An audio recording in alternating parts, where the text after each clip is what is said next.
This episode of the Golf Gambling Podcast on the Sports Gambling Podcast Network is brought to you by Underdog Fantasy. You can win up to 325 times your entry with their Pick 8. Sign up with promo code GOLFSGPN to claim your first special pick plus first-time deposit offer up to $250 in bonus cash. UnderdogFantasy.com, promo code GOLFSGPN. And we're also brought to you by Rhythm. Build your own betting model using their AI betting engine. Claim your 7-day free trial today by going to sportsgamblingpodcast.com/rhythm. That's sportsgamblingpodcast.com/RITHMN. All right, D-Gens, welcome back. It's your boy, Boston Capper, with the god of golf himself, Steve Shermer. We're here for the British Open, or the Open, depending on how clutching pearls you want to be. But we're here for the same thing, for Steve to teach us all about Royal Troon. What's up, buddy? Hey, how you doing, man? I'm good, man.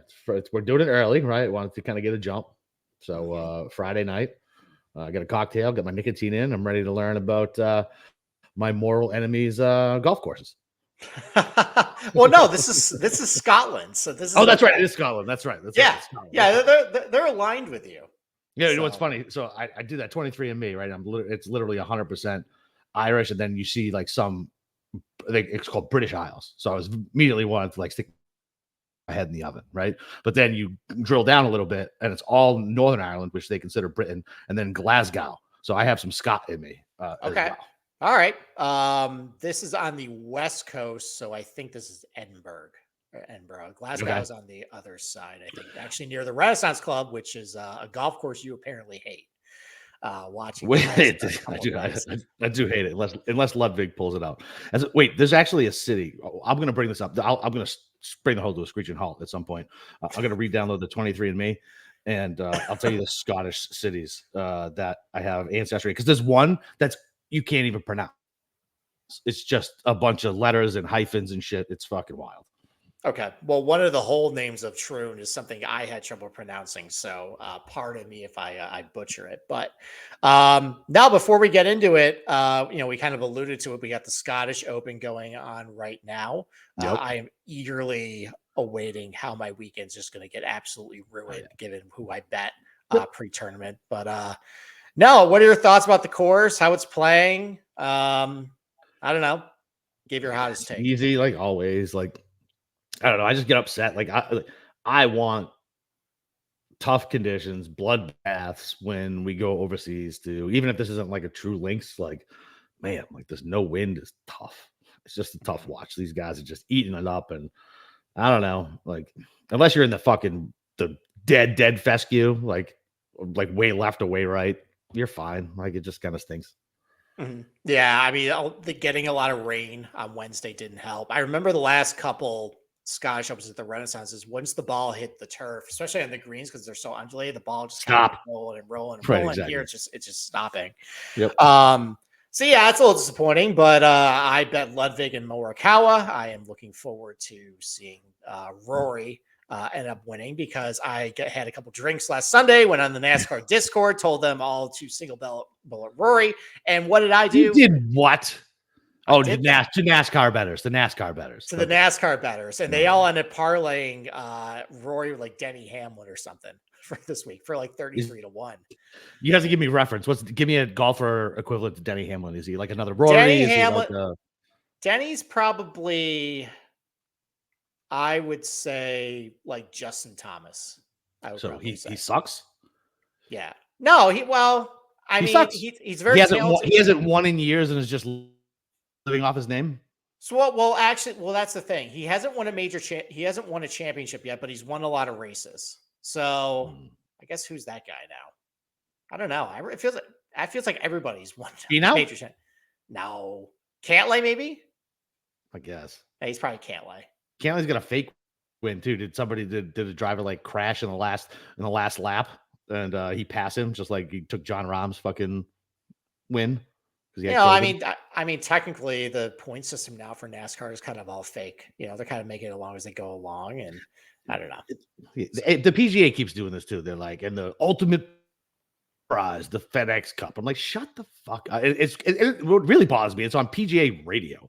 Listen, anybody who's listening to PGA radio doesn't care about the FedEx Cup. Like, don't blow smoke up my ass, dude. We're good. Yeah. I will say though, the NASCAR system, even though it's very gimmicky, It does actually provide late race drama because like the leaderboard's constantly reshuffling and like they're getting points. You can actually see in real time like guys moving up and guys moving down. So it actually does provide drama, unlike the staggered leaderboard that is basically rigged for 4 guys at the end, and you basically are predetermined about 20 golfers who are going to make the championship. But anyways, no matter what they do the first 2 races. So all right, didn't turn in coverage, but it was an absolute bloodbath there today. Did you catch any Yeah, of that? I didn't watch any of it. No, not a second.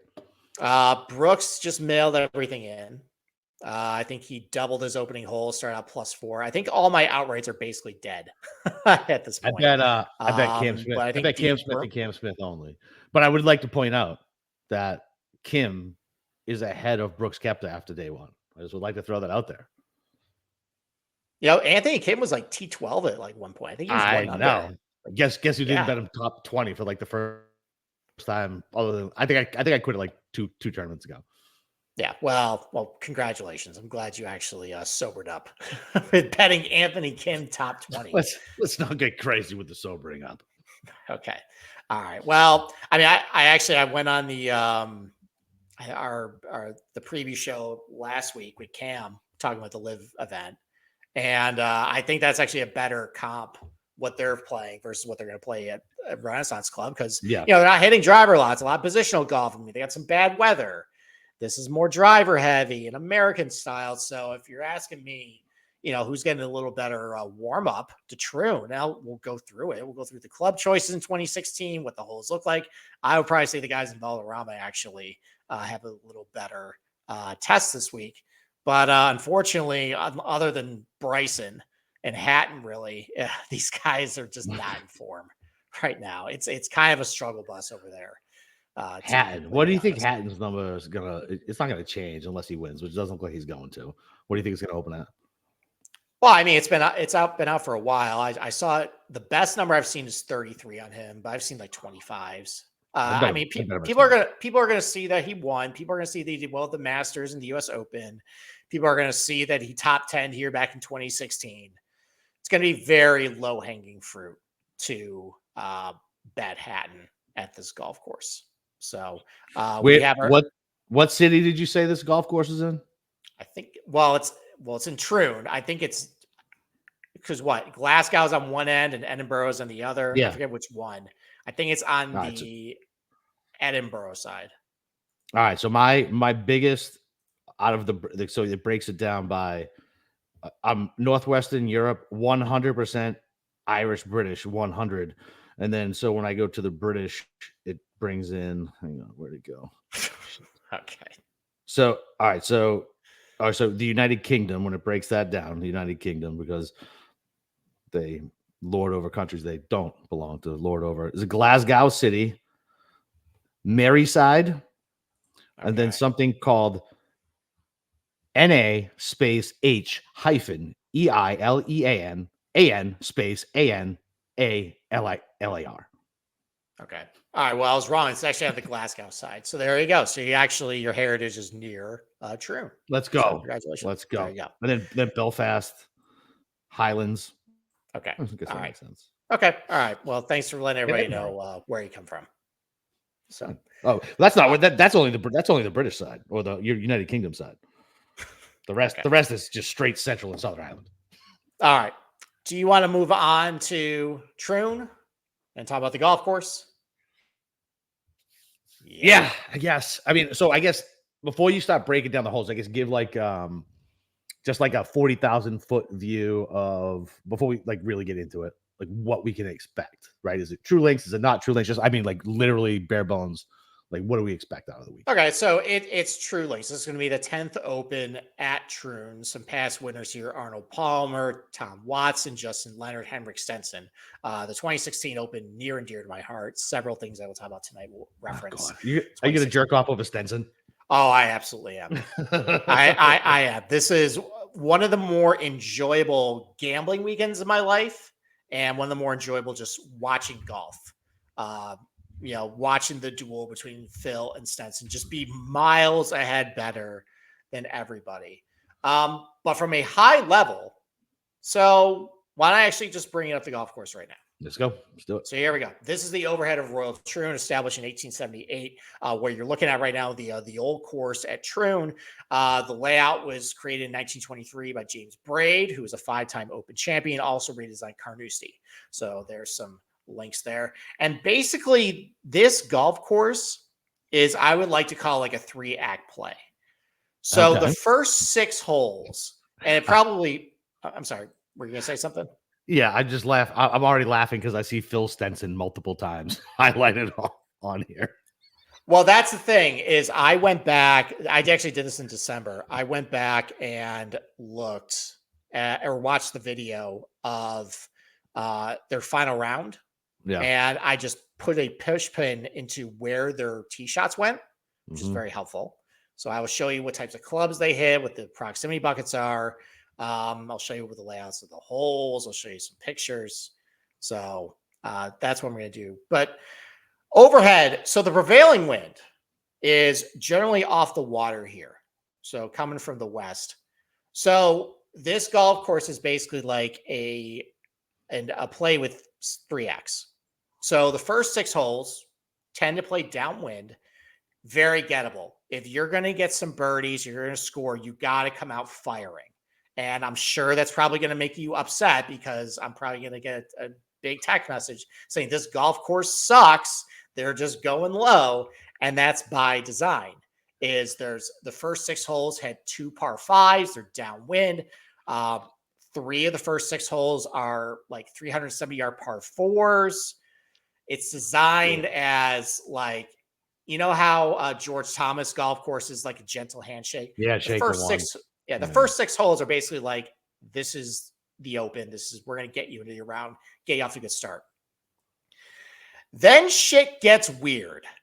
It gets really funky once you turn inland. Basically, you start going in this counterclockwise direction through sand dunes and a sea of gorse.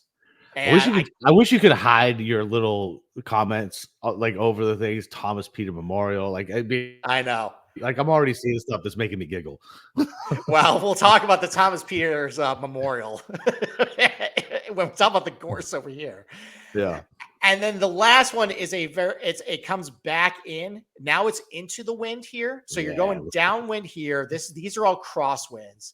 And then we're going back into the wind. And this is I would call a very stern but very fair test. It looks like a traditional links golf course all right out in front of you, but now you're playing into the wind. You really got to earn your good round if you're going to, do well these last 6 holes.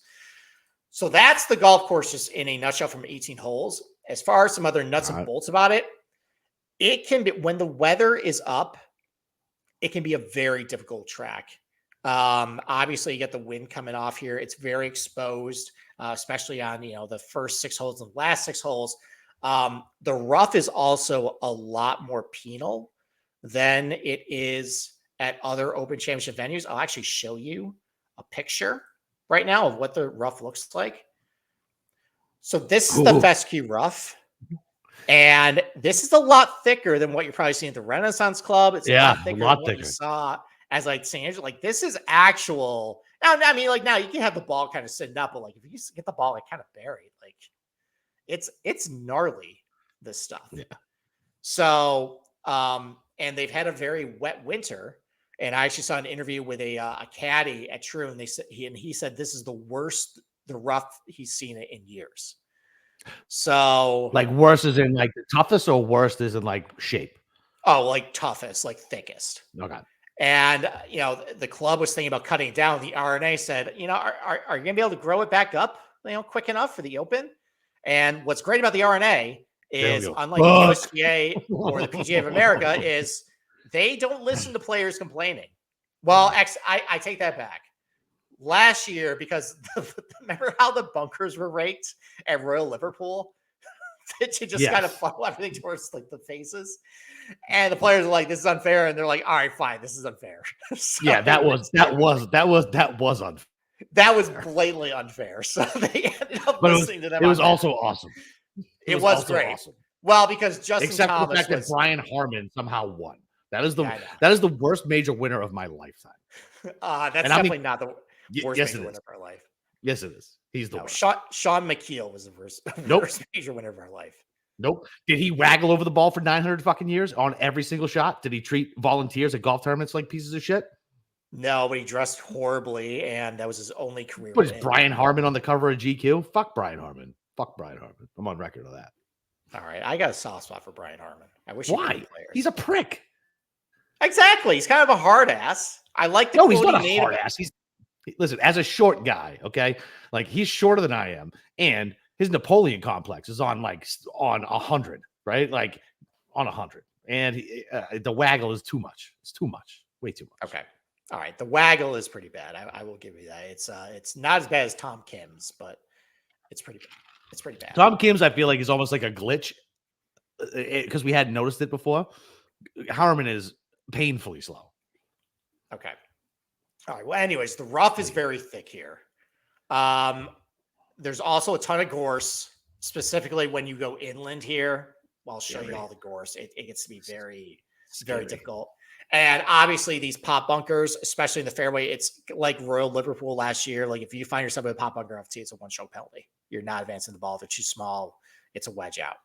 So, yeah. All right. Also, the names of these holes. Remember how we had a great time? Well, maybe you don't. You were pretty hammered for the Valhalla preview, but remember how much fun we have with the names of the holes at Valhalla?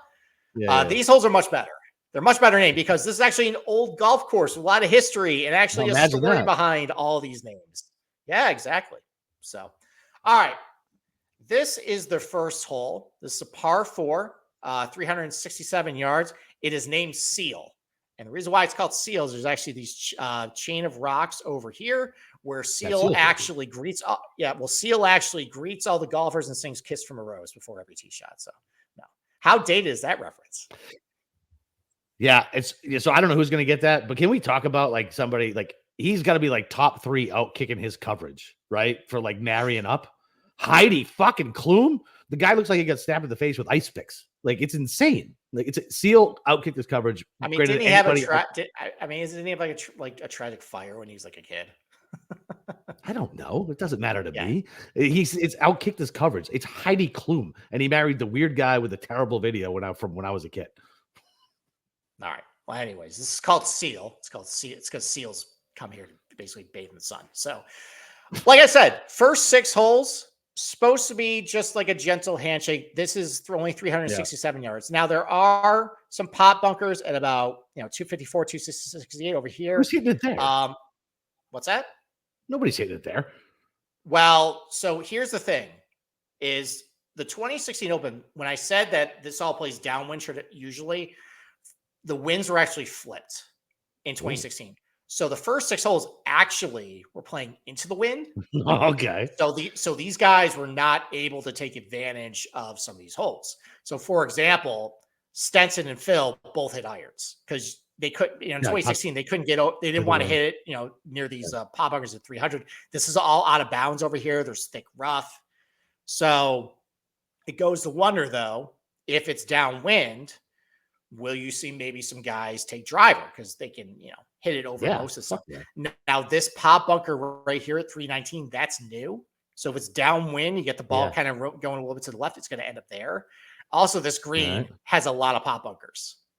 Yeah. So, let's see. It depends on how mean they make those bunkers, right? Well, I mean, if it just ends up against the face here, you're an awkward stance. Maybe it is just better to lay back with an iron and just have a short wedge in, which is what Phil and Stenson did. Phil and Stenson played very conservative, and they ran away with this tournament. And the one thing you can do at Troon is you can get lights out with the putter. And that appears to be, that's what happened with them, basically, is they just were really conservative off the tee, never got in trouble, and they just put the lights out. So, maybe that strategy can still be in play this year. Okay. Maybe even though it's downwind, these guys are taking irons. But anyways, these guys took iron. They had about 120 into the green. So that's the thing.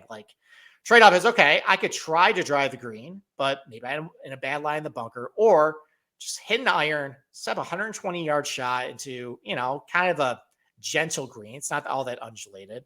Yeah. Try and get an opening birdie and move on. So, but it will be. I am interested to see if it plays downwind, how the strategy changes for these holes. So, all right, second hole, kind of a similar hole. This is only 390 yards and par 4. This is called Black Rock, and it's called Black Rock because of this structure right here. This is someone's house. Someone lives here. It's a private residence. So is it somebody from BlackRock Funds? No, it's not someone from BlackRock Funds, but just somebody, I forget the name of the family. They just call it the BlackRock house. And I think they've been trying to buy this piece of property for years, but they just live in the middle of the golf course. Nice. Yeah. But apparently they host parties. Like I read an article in 2016, the guy from Golf Digest just walked up to the front gate and the guy let him in. They had drinks and everything. Apparently the family's like pretty cool. That's awesome. Yeah, apparently the family's like pretty chill. But it's just a golf course in the middle of the goddamn course. And that's like my dream. Love it. It's basically the could never happen. Could never happen in England. Only in Scotland. Yeah. Yeah. But again, so if this is playing downwind, you got a pop bunker about 250 over here. You got a trio of bunkers, 260, 270 here. But then you have 3 bunkers basically guarding the front of the green that are about 335 out. So that's the deterrent for pulling driver if it's downwind. If it plays really firm, like you might end up in one of these pop bunkers and then you're just completely boned. Yeah. So again, Henrik and Phil, they took iron. Phil kind of sprayed out a little bit to the left here. Henrik's hit it right down the middle because he's a stud and a god.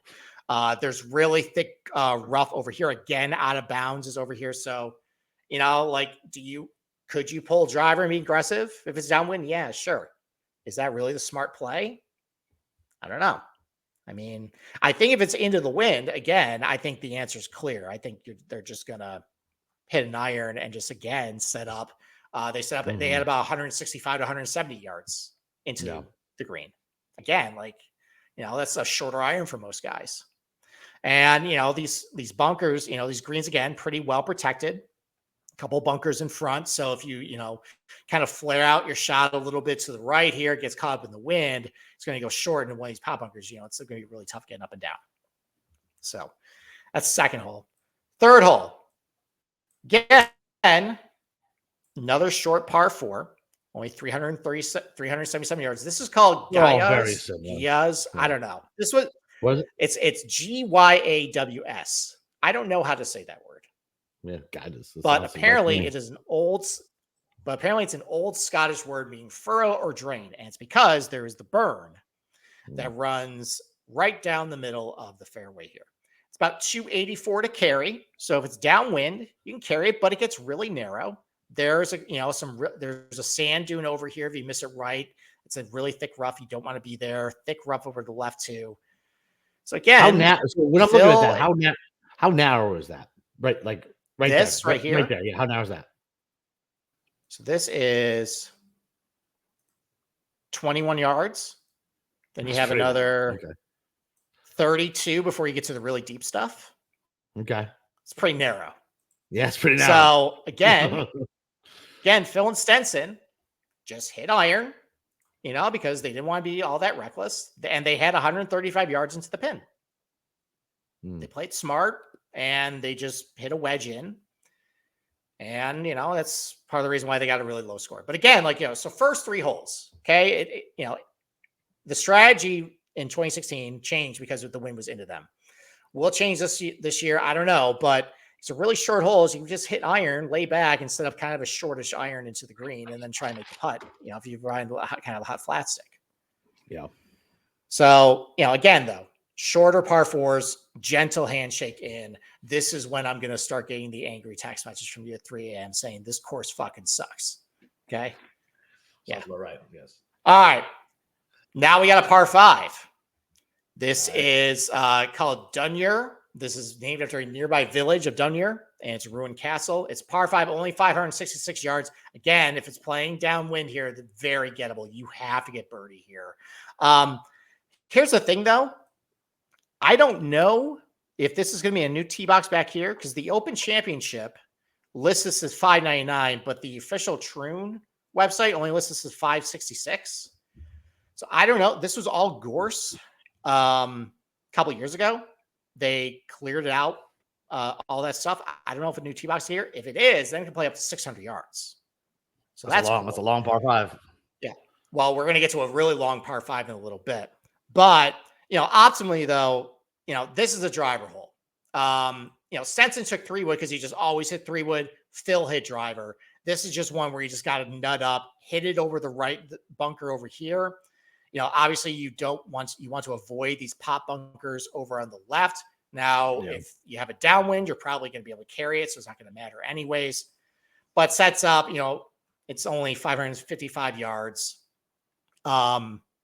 It's very reachable in 2, even into the wind. These guys got there in 2. So again, like first 6 holes, you got to take advantage, get out to a hot start. If you don't got to a hot start in these first 6 holes, and I'm going to show you some really difficult holes coming up, you're going to meet a world hurt. All right. Number 5 here. This where things start getting a little tougher. Okay. So we have a new tee box here. This is confirmed, new tee box. This played at 209 yards in 2016. It's going to play 220 in 2024.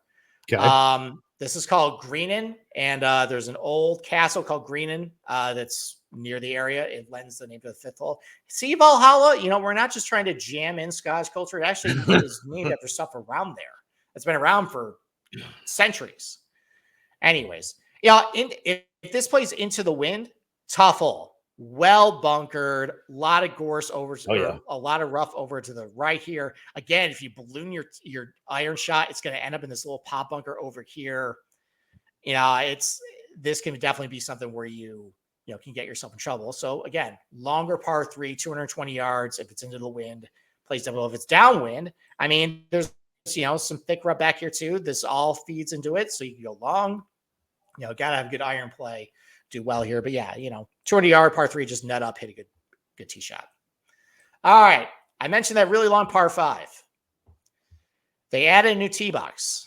It was 601 yards in 2016. It's going to play 623 in 2024. It's a long ass walk from 5. It's a long ass walk from 5 green to fucking 60. Yeah, a lot of these tee boxes are way back. It's kind of like at St. Andrews, where they've maximized this property to just stretch it as much as possible for advancement technology. You got to walk a long way. It's a walk. It is. Tiger's not going to have a great time. I feel like walking all the way back to these tee boxes. But this is actually going to play as the longest hole in Open Championship history at 623. Really? Yeah. The hole is called Turnberry, which, Turnberry, Turnberry. It's actually a little farther south of Troon. You can actually see the Turnberry Lighthouse way out in the distance from this hole. So that's kind of cool. Again, this is a driver hole, but because it was into the wind in 2016, Phil actually took iron. Stenson got aggressive. He took driver. Maybe he thought with the 3-woods, get into some of these bunkers over here. There's a pop bunker at 298 and 305. Another one at 320. This one is new at 356. Well, I like that. So if it's playing downwind, again, kind of like the first hole, if you get it going a little bit far, Rory is guaranteed to be in that bunker in the first 2 days. He might overcook it. So, but it's a pretty generous. It's left. Yeah, but it's a pretty generous landing zone. But it's going to set up a really long approach shot. If it's playing downwind, you might see these guys go for it. But there's some trouble around the green here. Oh yeah. So this is the green. You want to miss left.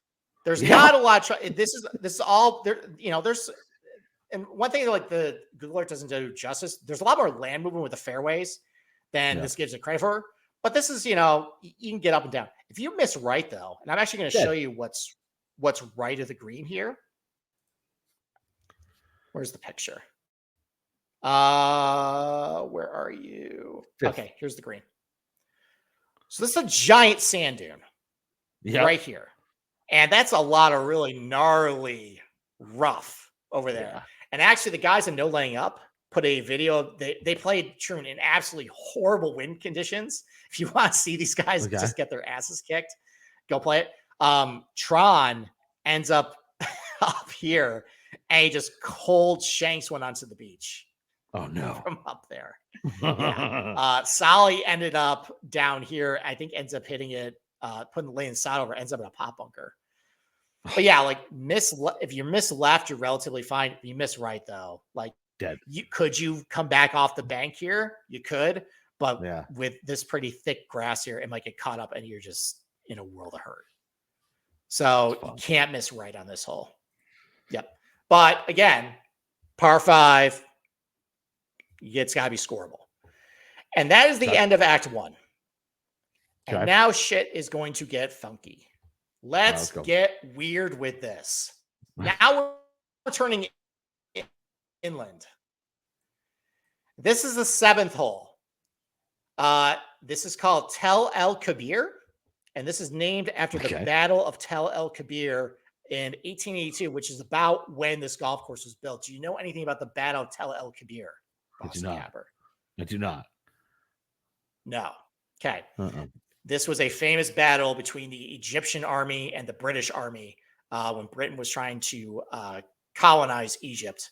And this was an overwhelming British victory where I think only 50 of their men died and well over 2,000 Egyptians died. And then shortly thereafter, Britain raised the flags and Egypt was officially a colony of theirs. But this is named after this hole. It's got it in tee box, but it didn't change the yards. It just changed kind of the angle of where you're hitting to. And, it looks fairly generous. I'm going to show you the pictures, though. It's not nearly as straightforward as what this looks like, but you got basically the goal is avoid these pop bunkers over on the left. You got a couple of pop bunkers over on the right here too. And then if it's playing downwind, you got a cross bunker at 345, so the ball can run too. Now, this all used to be a lot of gorse over here, over to the left. They cut down a lot of it. I think maybe they might put a grandstand over here. But I remember, but Phil hit driver and he overcooked it a little bit and almost ended up in this gorse. He was actually very lucky to stay out of it. Stenson was conservative and hit iron. And so he only had 133 in. Phil had about 100 yards in. But here's the thing, though. I want to actually show you what this hole looks like. Okay. So this is from the tee. Jeez. It just looks uncomfortable. Yeah. Where are you hitting it? Like there's a lot of different, like randomly placed sand dunes. This is the fairway you're supposed to hit into. These are those two bunkers you're actually supposed to hit it over. There's your gorse over the left. That's been really scaled back, but you see the bunkers over out in the distance. Like it's an uncomfortable shot you're hitting. And the green as well. Actually, hold on. Yeah, this is the green. Yeah. So it's framed by two sand dunes. There's a pop bunker basically built into this sand dune here. There's another one right over here. There's a collection area along of the green. There's a pop bunker here. It just looks awkward. And the first 6 holes look, relatively straightforward. Kind of like it's like, remember Royal St. George, how like there was like a really boring part of the golf course that kind of looked kind of bland. This starts to get kind of weird and funky and kind of quirky. And this is the start of the second act of this golf course, where things get very interesting, especially if there's bad weather. So that's the 7th hole. But if you hit a good drive, like Stenson does, laying back, you got a short iron in. But there's a lot of trouble that definitely can be had. Okay. Let's go back here. Now we're going to the 8th hole, the postage stamp. This is one of the most famous par 3s in golf. This is one of the most photographed holes in golf, and I'm going to show you the photographs in a little bit. Obviously, it's named the postage stamp because it's very small green here. This hole is going to get hyped to death, similar to what the 15th at LACC did that just didn't end up living up to the hype. I can comfortably tell you that as long as there is wind and elements, this hole is absolutely as good as advertised. It absolutely ate these guys lunch in 2016. Now, the hole only played to an average of 3.1, but the fact that a 123-yard shot played over par, that's pretty good. And there's a lot of ways if you miss this green, especially if there's wind, you get in trouble. So just from a high level here, this is the famous coffin bunker over left of the green here. Bubba's ball, I think in the second round, ended up about right here. And he actually had to punch out backwards out of the bunker. And all of this runs downhill. So if you end up in this coffin bunker over here, if you're short, it's kind of like a Pinehurst green. It's a little turtlebacked. Everything runs into this bunker short right here. Everything runs into this bunker here. All of this, if you go long, falls off the green here. So I know I'm glitchy. I'm doing my best. But okay. Sure. Yeah, I know. I'm trying my best here. Oh, no, you're good. But why don't I pull up the pictures then? Because I think it's actually the Google Earth that's the problem. Probably. So, all right. So here's the 8th. Just what it looks like. You know, it's small green, but there's trouble all around. You got this bunker here. Here's the coffin bunker. You know, just a very small area. Now there's going to be, I think, I don't even know where I'd hit it there. I don't even know where. I'd try to bail left, and then I would end up ripping it left or overcorrecting, and it would end up going right somehow. I'd be dead. Yeah. Which, by the way, if it's the prevailing wind, this is into the wind. So you're trying to figure out, okay, do I hit this high wedge? No, it's probably going to go short. Do I try to hit it low? Well, you don't want to go long. You don't want to go in this coffin bunker here. Yeah. Here's actually the coffin bunker. That's what it looks like. See that ball kind of like where that is? Yeah. That's where Bubba was. And you can see the green just runs away. And like you got to get up quick. It's downhill. It's probably downwind too. It's going to just run off the green over here. Oh, I can't. This is a good hole. And then this is actually just from back in the tee box. That's just what it looks like. Yeah.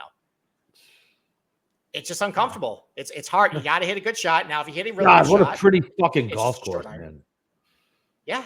I mean, there's a reason why this is one of the most photographed holes in all of golf. It's absolutely it's a great hole. So it's just, I don't know. Just it's stunning. It's like the home of golf. Like it's what you picture. Yeah. You know what I mean? Well, so the critique about Troon though is it's actually one of the least scenic golf courses, but this inner 6 holes right here, very interesting piece of land. So the other 6 though, it's by even though it's by the coast, it's a little boring. But this is all really good land here. So, all right. 9th hole. So this is called the Monk. There's, I think it's not a monastery, but there's I think it's the name of Tony Shalhoub hanging around. Maybe. I actually don't have the reason why. I did notes for all this stuff. I don't have the reason why it's called the Monk, but it's called the Monk. So maybe it's named after that really crappy USA show, Monk, right? I've never watched it, but I love Tony Shalhoub, so you watch it, Mel, sir. Okay, there you go. All right, so this is a new tee box. This was 422 yards in 2016. It's now 442. Again, you got a little bit of helping wind, but the fairway is narrowed because these 2 cross bunkers right here, about 304 and 298. And this is when we start seeing more gorse. This sea of gorse all the way to the left here. I mean, it would take a really big miss to get into the left over here, but this is starting to become in your eye. What's that? Not much on that side.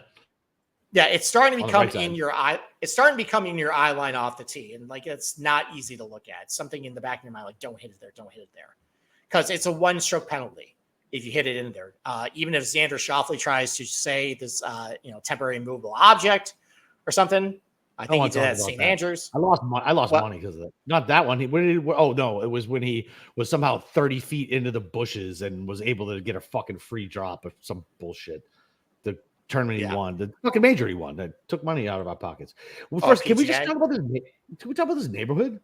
It's a weird fucking neighborhood. Oh, the caravan park. Oh, is it fucking gypsies? It might be. I mean, it looks like a trailer park, to be honest. That's what I'm saying. Don't know. It looks like a trailer. You like dogs? It looks like a trailer park. You like dogs? Exactly. It looks like Looks like Brad Pitt's about to fight Gorgeous George over here.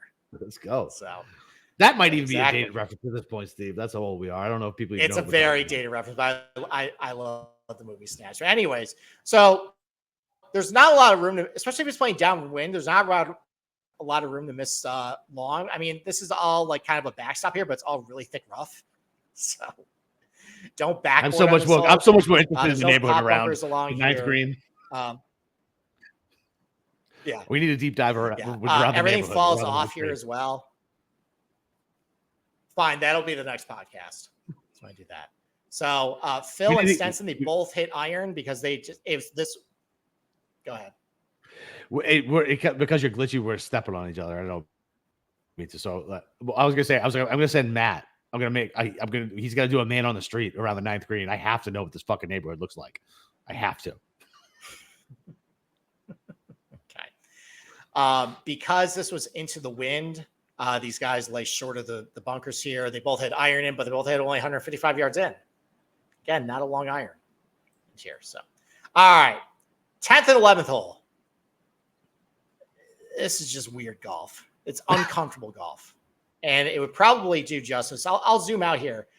So this is 10th hole. This is called Sand Hills. And it's because of these over here. You got to hit over Sand Hills. Par 4, 450 yards. Fairway about 320 here. And then, there's no bunker around here, but there's a lot of gorse and sand hills around the green. But again, it would actually do justice if I actually showed you what the tee shot looks like. I was about to ask, this is what you're teeing off. This is what you're teeing off. This is what you look like. It's kind of just the fairway somewhere over here. So you're just hitting it up. It's like just kind of pray at this point. You cannot see where the fairway lands. You can't see where the ball lands. It's just, okay, I'm going to hit somewhere over here and just hope and pray. There's nothing worse than going to a new. There's nothing worse than going to a new golf course and having a shot like this where you're like, and nobody, let's say nobody in your group has played. You're like, where you're just looking at your scorecard and you're like, I guess it's to the left, maybe to the left, maybe. Yeah. Meanwhile, there's gorse over to the right here. There's some gnarly rough. There's some, gnarly rough over to the left here. So you're just kind of hitting, praying to a pretty narrow fairway. So, it played downwind. Both of them hit 3-wood. They both had about 155 in. Phil hit it a little bit to the right here. Again, Stenson is just an absolute stud. Pipes it right down the middle. So, but it just, but this is a lot more interesting land than what the first 6 holes are. The last 6 holes are, and it's just a lot more quirky than the other ones. But, really tough tee shot. Again, no bunkers around the green, but there's a lot of trouble around the green. So, gorse left, collection areas, not an easy hole. All right. The 11th hole. This is going to be your favorite hole of the golf course by far. Let's go. So it's called the Railway. And the reason why is there's railroad tracks all the way over here that is out of bounds. That comes dangerously close all the way down the right side of the hole. It is right next to the green. It reminds me of the railroad tracks at Chambers Bay that Brandon Grace hit into. Fuck Brandon Grace, not an asshole. Yep. So they actually lengthened this hole. It is now going to play at 500 yards. And if it's the prevailing wind, it is 500 yards into the wind. That is a tough hole. Even downwind, it played as one of the most toughest par 4s in all of golf. Let me tell you the scoring averages by day. First round, this hole played at 4.7. Second round, played at 4.45. Third round, 4.5. Fourth round, 4.5. Very tough hole. Now, I got a couple of push pins here because there's a lot of things that have happened on this hole. Number one, yes. Do you remember Gorse the horse? No. Okay. So back when I was on Twitter, there was a little bit of a viral tweet that went out by Shane Bacon. And there's a farm over here, bed and breakfast actually, called the Sand Hill House Bed and Breakfast. And they showed Phil and Stenson T-Box here, and there is a giant, huge horse just standing over here watching these guys. And Shane Bacon kind of lost his mind about how big the horse was, and they named it Gorse the Horse. So that will probably float around the internet again this week. But probably what piques your interest more is the Thomas Peters Memorial. Yeah. Which is about right here. This is where he snapped his clubs? At the Thomas. Yes. So he fired 2 in the Gorse off the tee. Yeah. And then he hit an awesome approach shot. But before it even landed, he snapped the club in half and threw the clubs into the Gorse somewhere. This is where I fell in love with Thomas Peters there. This was the love at first sight. Yeah. Yeah. And that's not the first club he has snapped. But you can see there is absolutely nowhere to hide on this hole. Out of bounds, right. Penalty Gorse to the left here. And if you manage to hit the fairway, let's zoom to the green, and I'll show you pictures. If you miss right, kind of like the road hole, it's out of bounds. Go ahead. How far right is that of the green, the OB? So let's say you have a back right pin position. 10 yards. Oh, by the way, there's a gorse bush right here too. Oh, that's also would incur a penalty.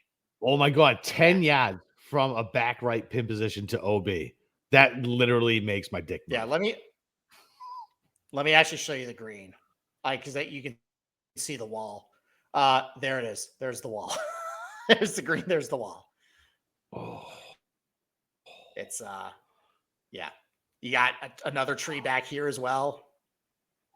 Now let me ask you something. Do they get fucking if they stick it up against that wall? Do they get fucking relief?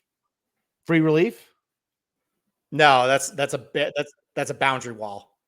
It's like the road hole where yeah, who had to bounce out? Miguel Angel Jimenez? Yeah. Yeah, Jimenez. No, that's not a temporary removable object, sir. All right. That's been around for centuries. I don't know if they're going to put a flag. I don't know if they're going to put a row of flags up there, and they're like, "Oh, this is actually temporarily moved." Like, yeah. Who's this random guy to the left? Yeah. By the way, this is the. I don't know. That looks like Donald Trump over there. It does look like Trump. It looks like TT. It does. But this is the tee shot. This is the tee shot, by the way. Like, where are you hitting it to?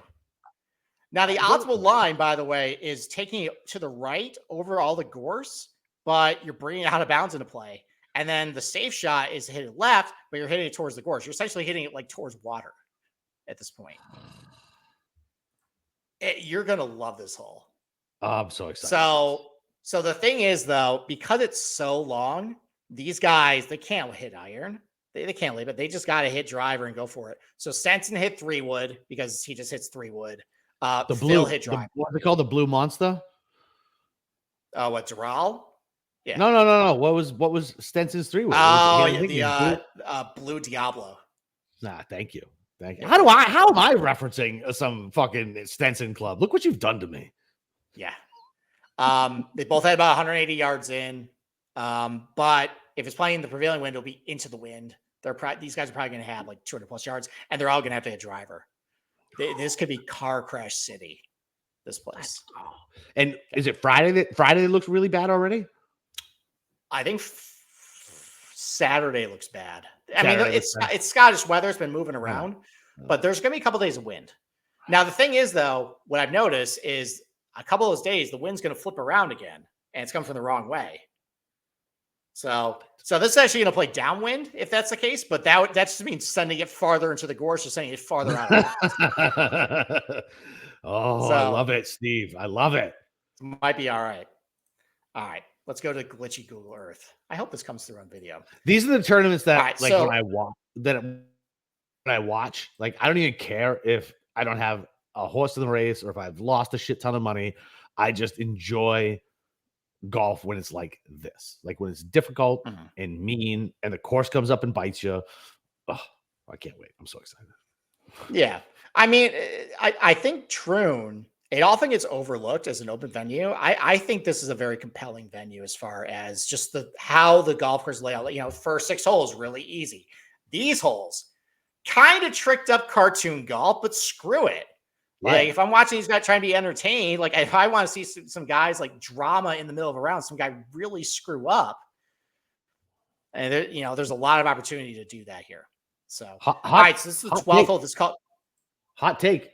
I think because I'm thinking back, and I definitely watched some of Stenson and Phil because I wasn't huge into golf at that point.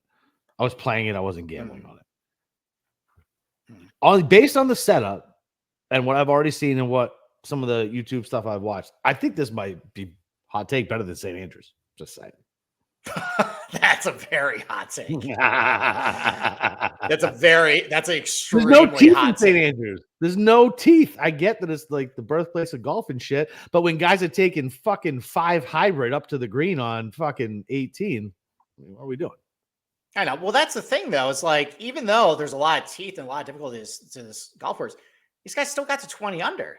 It's just that they just crushed everybody. I'm going to show you that leaderboard. Like, I think there's a misnomer, like, 20 under, this is easy. No, it was third place was minus 8 under, right? Yeah, third place is like -6. Oh, so I was close. Yeah, I'll actually show you. I'll actually show you the scoring average. None of the days played less than a stroke over par on average. Love it. So yeah, it's give me a tournament like this. I know if we get wind, it's going to be carnage. All right, so this is called the Fox, par 4, 451 yards. Again, this is the new tee box. In 2016, it was 430. Now it's 451. Again, you're still contending with gorse. They trimmed back a little bit of the gorse, but if you miss it left here, like Phil almost did, there's gorse over to the left. There's a little row of gorse bush over to the right as well. So again, trying to be a little conservative. It would play downwind for these guys as well. So, just putting an iron out there is probably good enough. So Phil and Stenson both hit iron. Phil actually hit a really horrible iron shot, just completely roped it over here. But they both had about Phil had probably like 185 yards in, Stenson had like 165. So about like 175 in for this hole. Pretty thick rough around the green over here, protected by bunkers. It's, to hit a good shot. It's not as difficult as the other 2 holes I just showed you. They're as compelling, but you still hit good golf shots. Okay. Yep. Number 13. This is called Burma. And this is a very 19th century hole name. It's because the club's founder had trading connections with Burma. That's what it was called back then, or Myanmar, as it's known now. So they call it, I guess, Burma. Yeah. And it's not very. We're now going into the third act, where it's much like the front 9, where it's very straightforward, like your traditional links golf, not as compelling piece of land, but if it's prevailing wind, it plays into the wind. So it's tough but fair.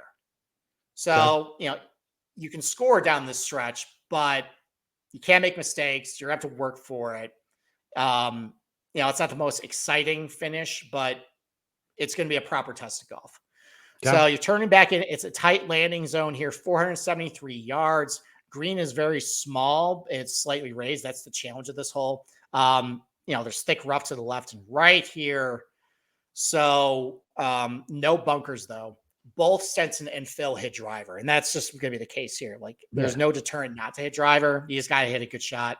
Now, one thing, too. Can I ask you a question? Go ahead. So, sure. So these guys are going to rip driver now. So based on what, we're fucking 8 years removed at this point. So I was about to point to the screen, which you can't see. So my guess is where that other walkway comes in, like up a little farther, up a little farther, up a little farther, like down a little bit. Nope. Yep. Somewhere around there. Right. So like back, like where that dark green thing is, right in front of Phil.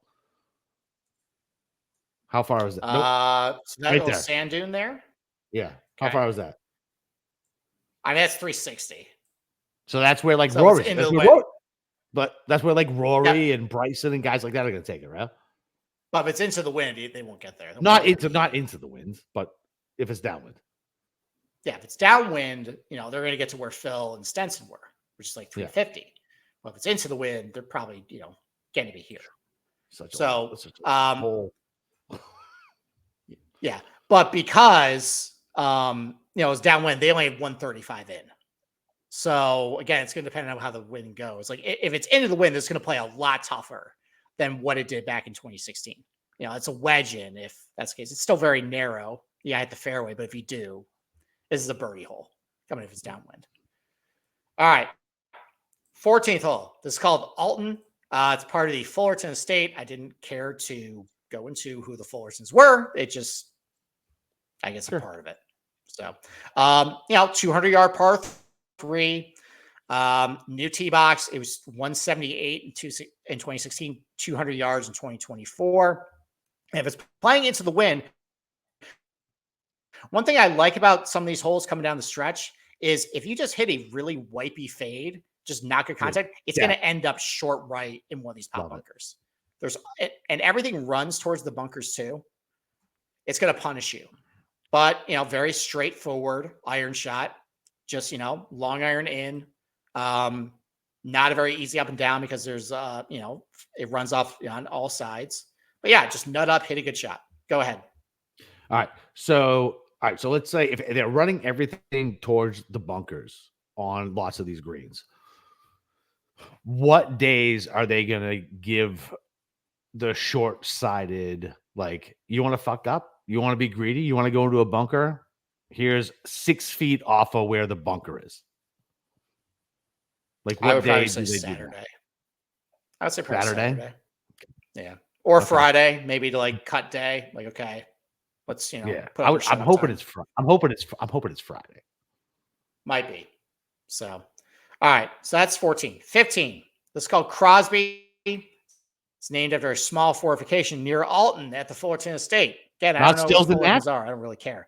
But it probably is not. But if this is into the wind, top par 4, 502 yards. They actually did not change this hole at all. Again, you got pop bunkers at 327, 302, 281, 257. Really thick rough over on the left. If you want to miss over to the right. It's a little thin over here, and you got a little better angle into the green. But again, just very tough par 4 coming down the stretch. You're gonna have to hit driver. Phil hit driver, Sensen hit 3-wood, otherwise you'd hit driver. They both had about 210 in. So 210 into the wind could get caught up there. That can be pretty difficult. So another tough hole. Fair though, it's right on front of you. Just hit a good shot. You don't have to deal with the gorse or blind tee shots. Just hit good shots, but it's a lot tougher than the opening 9. This is a prime example of that. All right, 16. This is the only par 5. On the back 9, it's called Well because there is a well apparently near the old house of the course manager, and they called it Well. I love how Sting like a I love how there's zero imagination with these fucking names. They're like, there's a well on this hole. A well. The BlackRock family lives to the left. This is BlackRock hole. Giant. This is the seal hole. Like, I love it. Just like straightforward. That's it. We're good. It's way better than julep or photo finish, though. Okay, you have Sun Court nursing home, right? What is the Sun? There's a nursing home right here. Oh yeah, there's a I guess there's a nursing home right there. There's some old guys who are like wheelchairing themselves to the window, just like pressing themselves up like the puppies who want to get picked. Like let it. I hope they take everybody out of there. Here's some painter and decorator over here. Okay. This is Gordon Hunter's house right here. Some painter. Like Troon's really small. It's a very small town, but they just have a great golf course there. We didn't move to Troon and do something. We probably should. I mean, look at all the fucking golf courses in the area, by the way. I know. Dude, there's like 6 million people on the entire Isle of Scotland.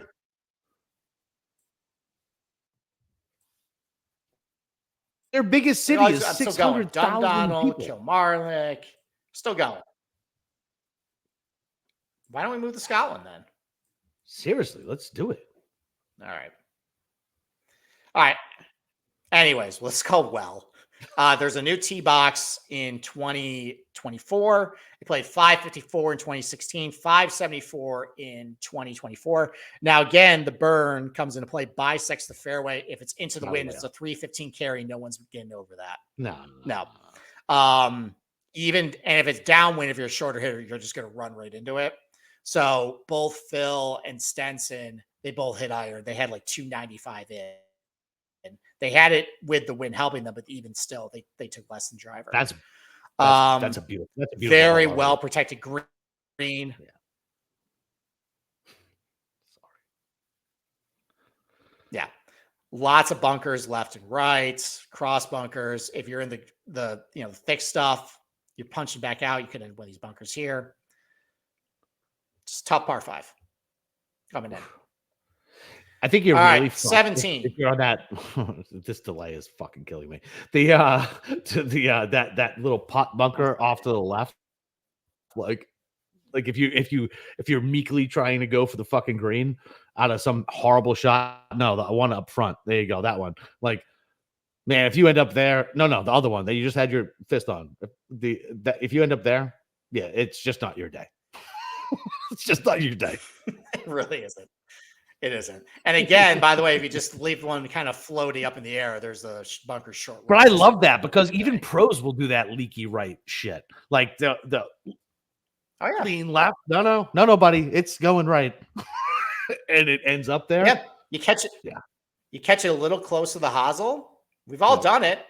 Floaty little balloon. Yep. So, all right. 17. If this is into the wind, this is going to be an absolute ball buster par 3. Death. This is called Rabbit because apparently there was a bunch of rabbits that used to live in this hole. It wasn't about 8 Mile. No, it was not about B Rabbit.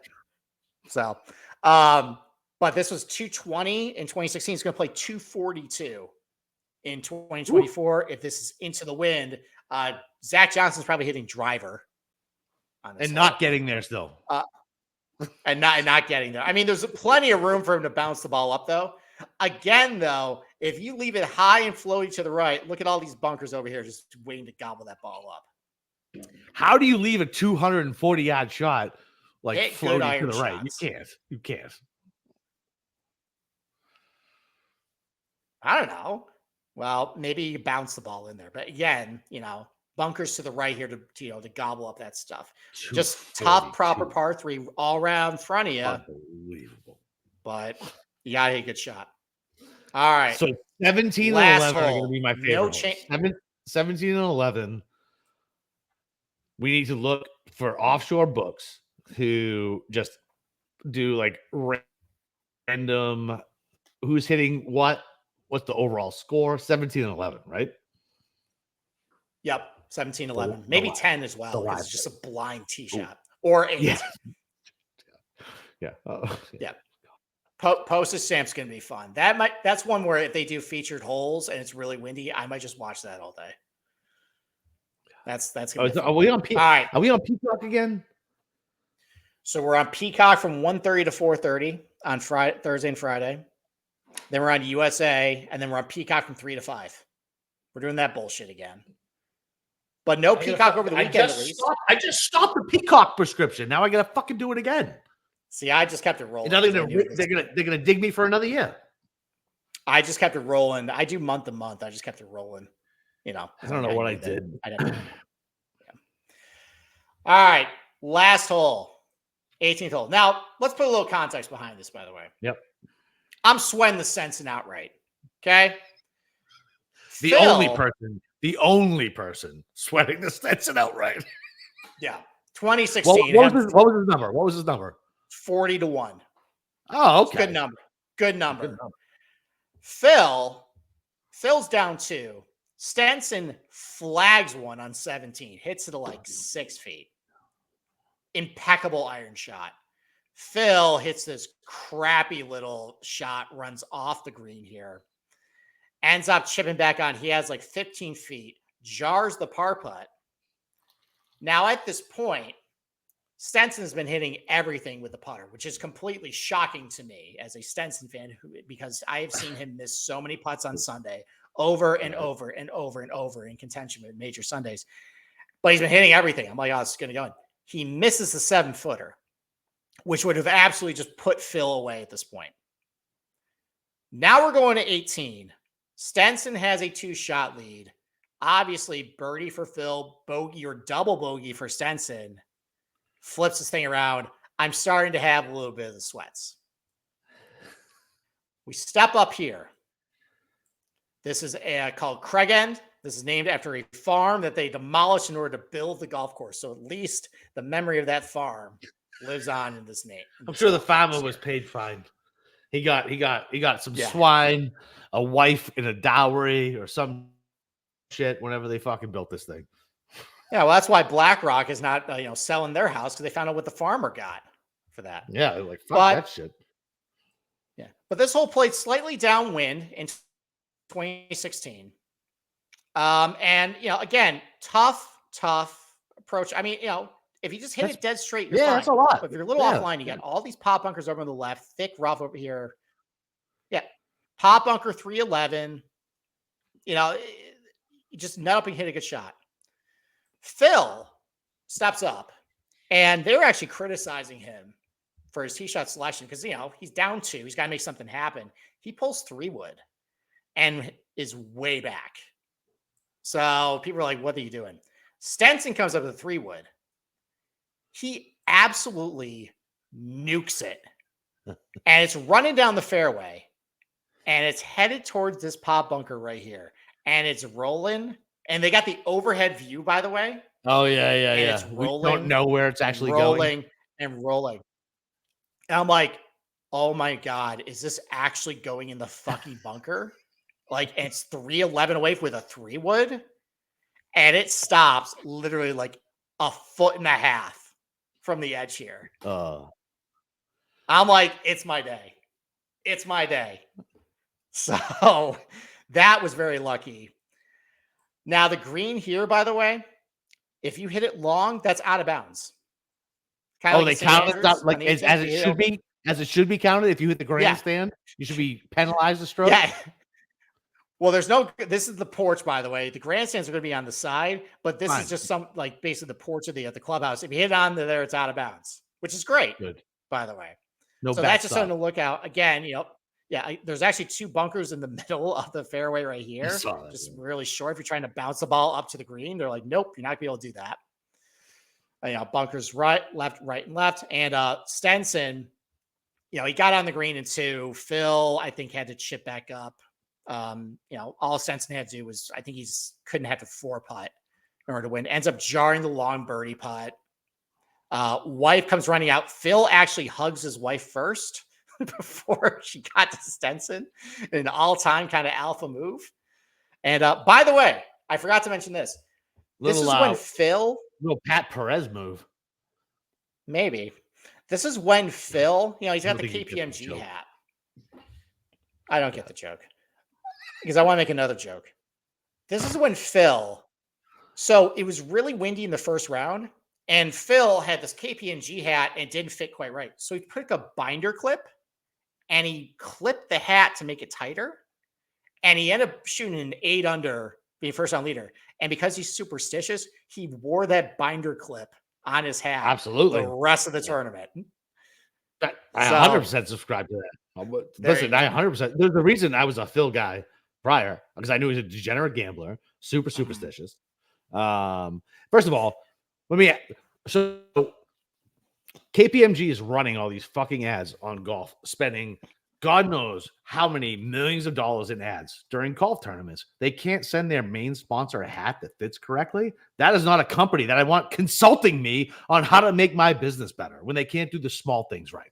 Just saying. All right. There you go. Sorry if we ever have KPMG as a sponsor of our show. If we have KPMG as a sponsor, I'm more of a Price Waterhouse Coopers guy anyways. Oh, I like PwC as well, actually. Okay. I know the people who work over there. Yeah. I know plenty of people work over there. All right. That's the golf course. So what do you think after seeing all that? Buddy, I am more excited than I was before we started the pod. I am very excited. Very, very excited. Yeah, I really like the progression of this golf course. I love that, like the dread if you bet on a guy and he's only like even par through 6, you're like, oh god, like Oh, here yeah. here Yeah. here we Oh, come. he's dead. Yeah, He's he's dead. basically He's dead. dead. Yeah. Dead. Just the wackiness and craziness of the inner 6, and then just tough, proper holes coming in. Gotta hit Yeah. good golf shots. I Separate the dude, men for the boys. I think it's super I honestly, I think this is like a really well designed, proper test of golf. Listen, we're Yeah. gonna let you make some birdies on the way in. We're gonna fuck with you in the middle.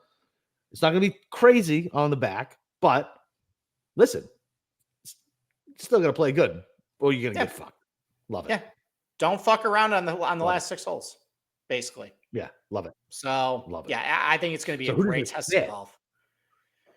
Well, I Conservative, mean, smart play. Oh God, it's gonna be him. yeah. It's gonna be him. It's gonna be Scotty. It's gonna be him. Smart decisions, conservative, hit it to the middle, take your two like Yeah, but like I've seen him go on absolute tilt on these British greens before, complain about how slow they roll. yeah. That is fair. That is what how do these roll super slow?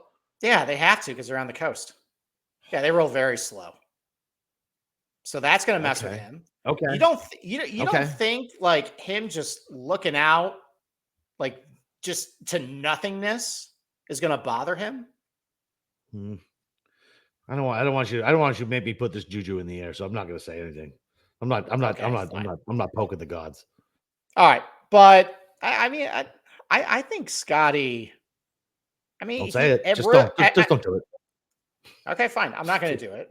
But I'm not really I don't know. Same things Please I've do. said last year. They Now, all right. apply this year. That's fair. That's fair. So there you go. There you go. You know what? I think you're right. I think you're right. Yeah. I mean, what we are always scared of him, Pinehurst, right? That's true. I mean, And Christ, that course is blueprint for him. well, yeah, but like, it just wasn't a traditional golf course. It wasn't American. Like I think Scotty's a really good. I'm stealing this take, by the way, from Andy Lack. He made a good point. Scotty's a really good American golfer. American golf courses. But when you get him on unconventional, non-traditional golf courses like a Pinehurst or one of these English golf courses, like I feel like something kind of short circuits with him. And I saw it happen in St. Andrews. I saw it happen at Royal Liverpool. Saw it happen at Pinehurst. I mean, yeah, he's gone over to the Renaissance Club and done well, but that's an American links golf course. It's true. So I just think something happens when like you take him out of his element. He can't just be a robot anymore. And like stuff like that happens. So Yeah. I don't know. I mean, I think it's a little more wide open. So all right, let's get rid of this. Last transition. Let's talk about the 2016 Open just briefly.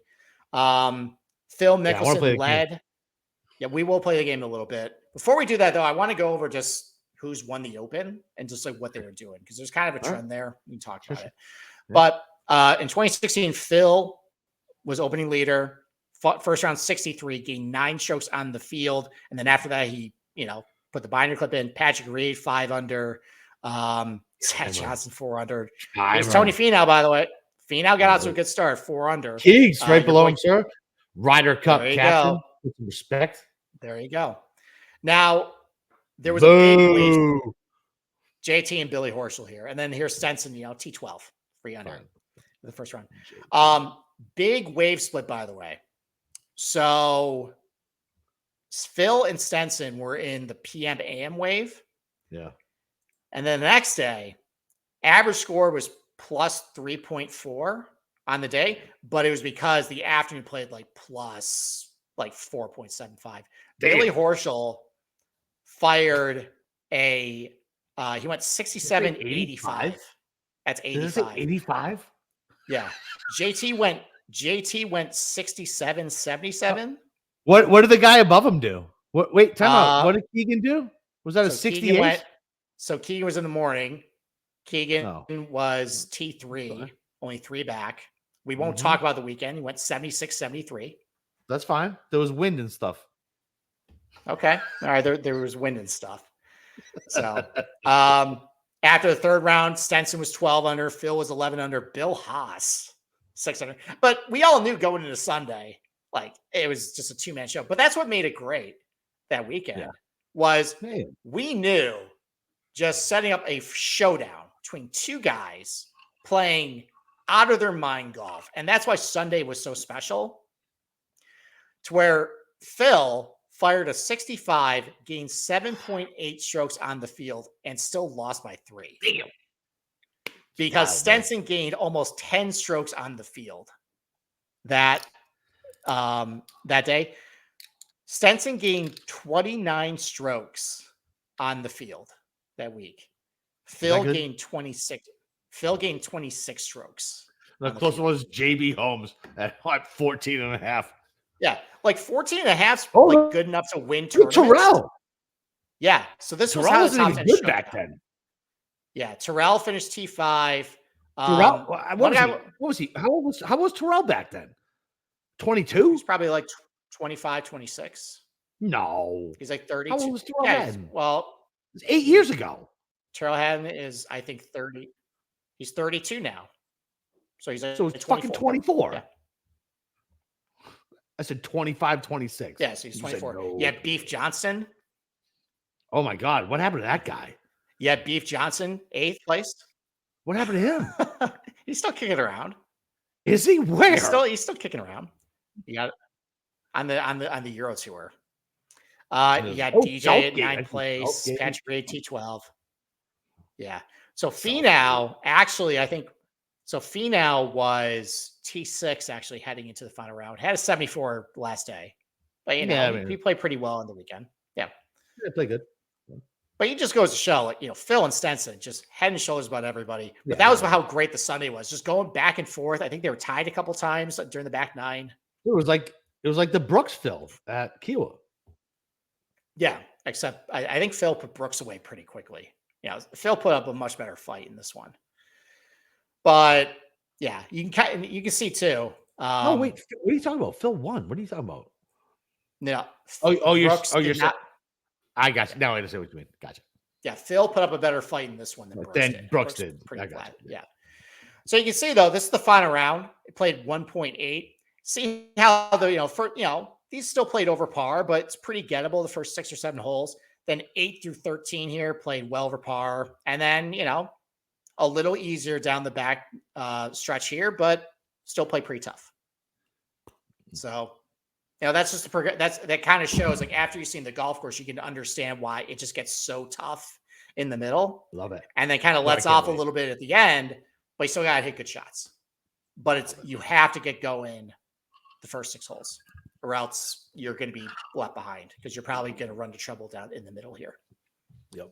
It's like I was watching like my matchups today. I was like, all right, they still got this hole and that hole, this hole to go. I got at least one bogey in these 3 holes. Right. All right. Let's talk briefly about what guys were doing for the Open, just kind of like trends coming in. Because there's actually kind of a link between everybody going back to like Zach Johnson. So this is Brian Harman. Zach Johnson. Are you just doing this to irritate me? I swear you are.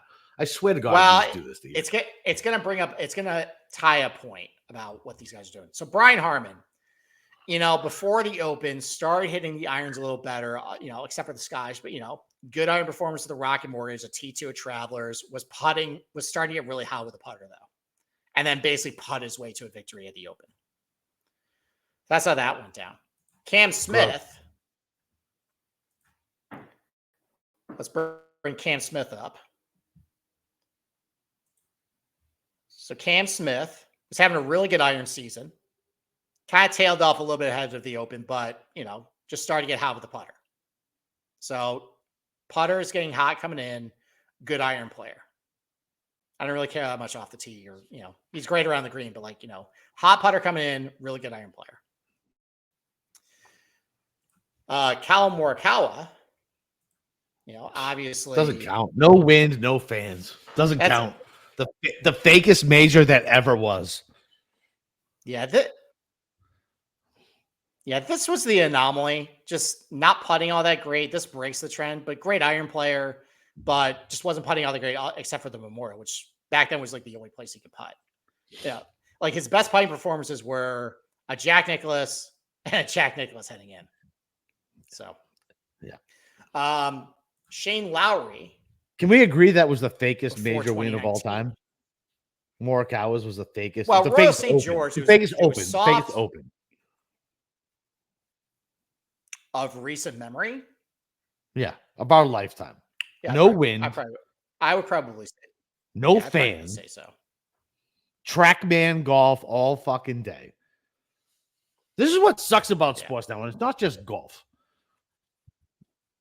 It's old man yells at the sky. I get it, but it's the same thing on like how the NBA is now just all about analytics. And I'm going to put up more threes than more twos.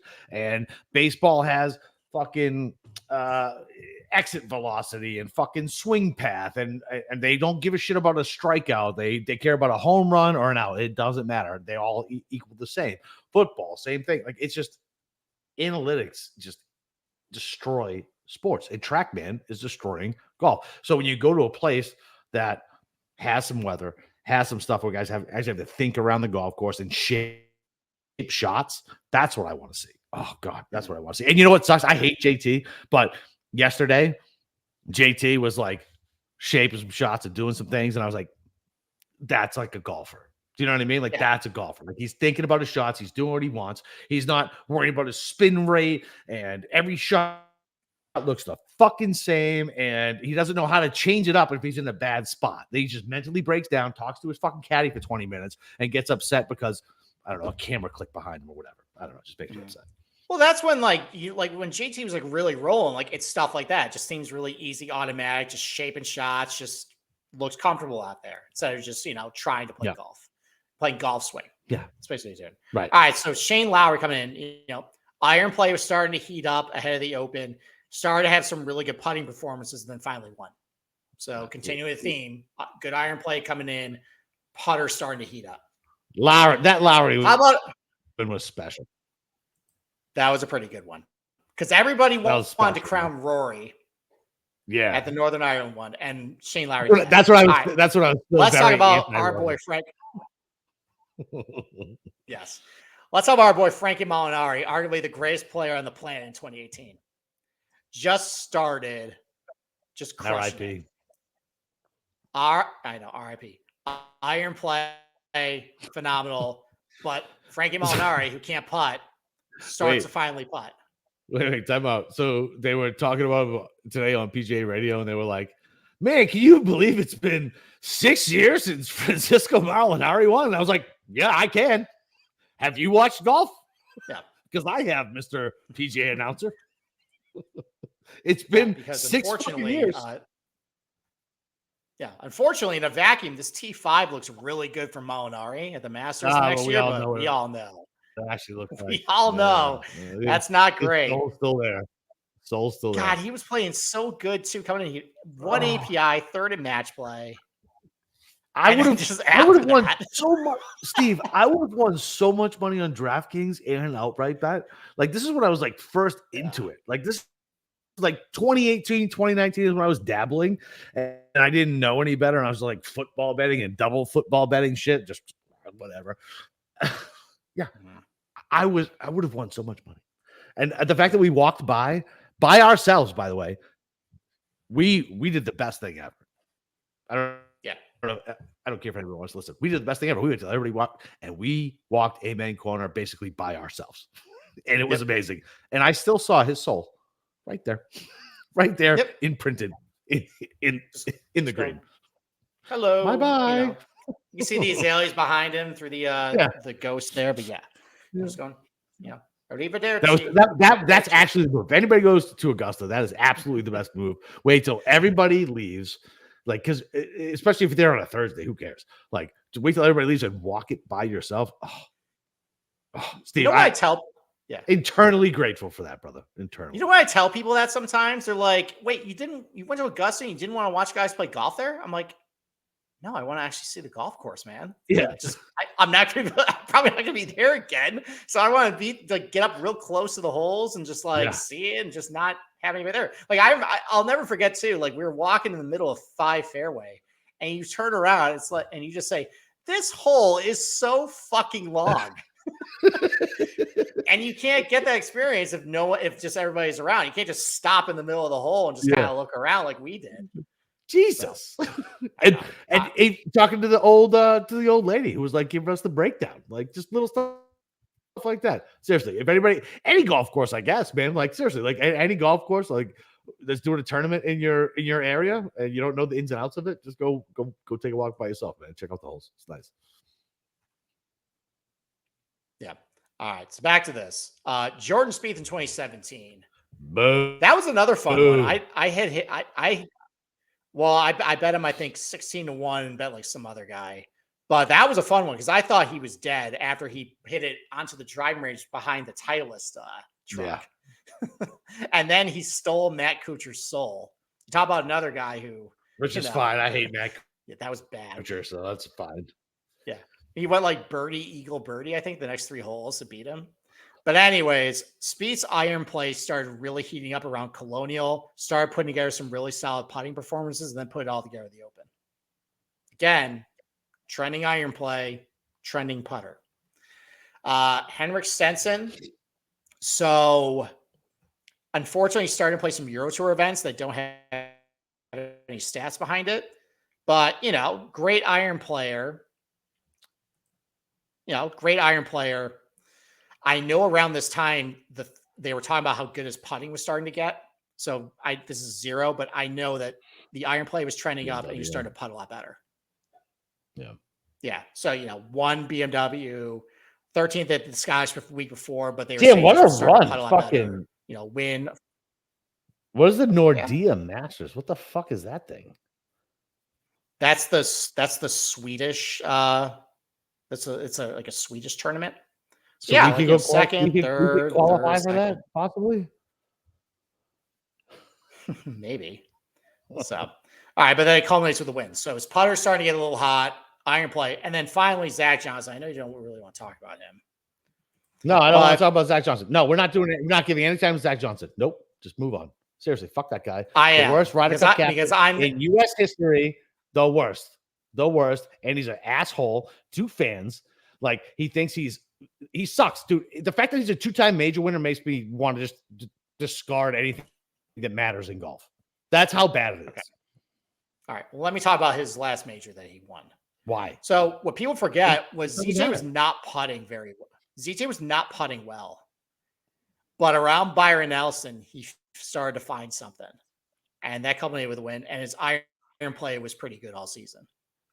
So, and in hindsight, like just looking at these guys been winning, a lot of really good results leading up to it. So wow, like even Brian Harmon is surprising. In hindsight, like if I just take away the name and I show you that this is what a golfer was doing ahead of the Open, you're probably like, yeah, I'm betting him. But it's Brian Harmon, right? Like you're not expecting it's Brian Harmon, but in a vacuum. And it just goes to show like form leading in is really predictive of the Open. So sometimes you gotta just. How about Cam Davis fucking 2 weeks ago? Oh, not the Open, I guess, but I know. But still, like, guys who are getting hot are probably gonna stay hot going to the Open because especially at Troon, where it's not a driving contest. Didn't Morikawa miss the cut? Morikawa missed the cut, right? Right before? Well, yeah. I mean, like that was one when you finished T71. That was the outlier. But everybody else, though, for the most part, it was not a surprise that it happened. So, okay. Let's play our game then. All right. Let's get rid of this. Hopefully that will. Oh, sorry. This is going to make me more upset. This is going to make me more upset than you just talking about Zach Johnson. I know. So this is a summary of what Stenson hit off the tee, what Mickelson hit off the tee, their proximity buckets. So club count. I love you so much. The fact that I'm looking at a spreadsheet with where Stenson and Phil hit it, the clubs they hit, where they hit it, and the bucket they hit it in. Yes. But there's nobody I would never do this with anyone else. You are the fucking best. I appreciate that. Well, everybody watching this, just screenshot all this. This is about the estimated proximity buckets. Now, this was in the wrong wind, but even if the wind was flipped differently, like it's just a lot, it's really spread out. You know, 3 shots from between 100, 125, 4 from 150, 175, 3 from 225. A proper test. Yeah, just like a lot of varieties of iron shots. Just general iron play. Like I'm not really going to focus on any particular bucket, just good iron players. And then again, it just kind of shows like the guys leading in, just hitting your irons really solidly throughout the bag. Like it's probably going to keep translating. And then just to kind of hammer home how these guys are kind of being very conservative and tiptoeing.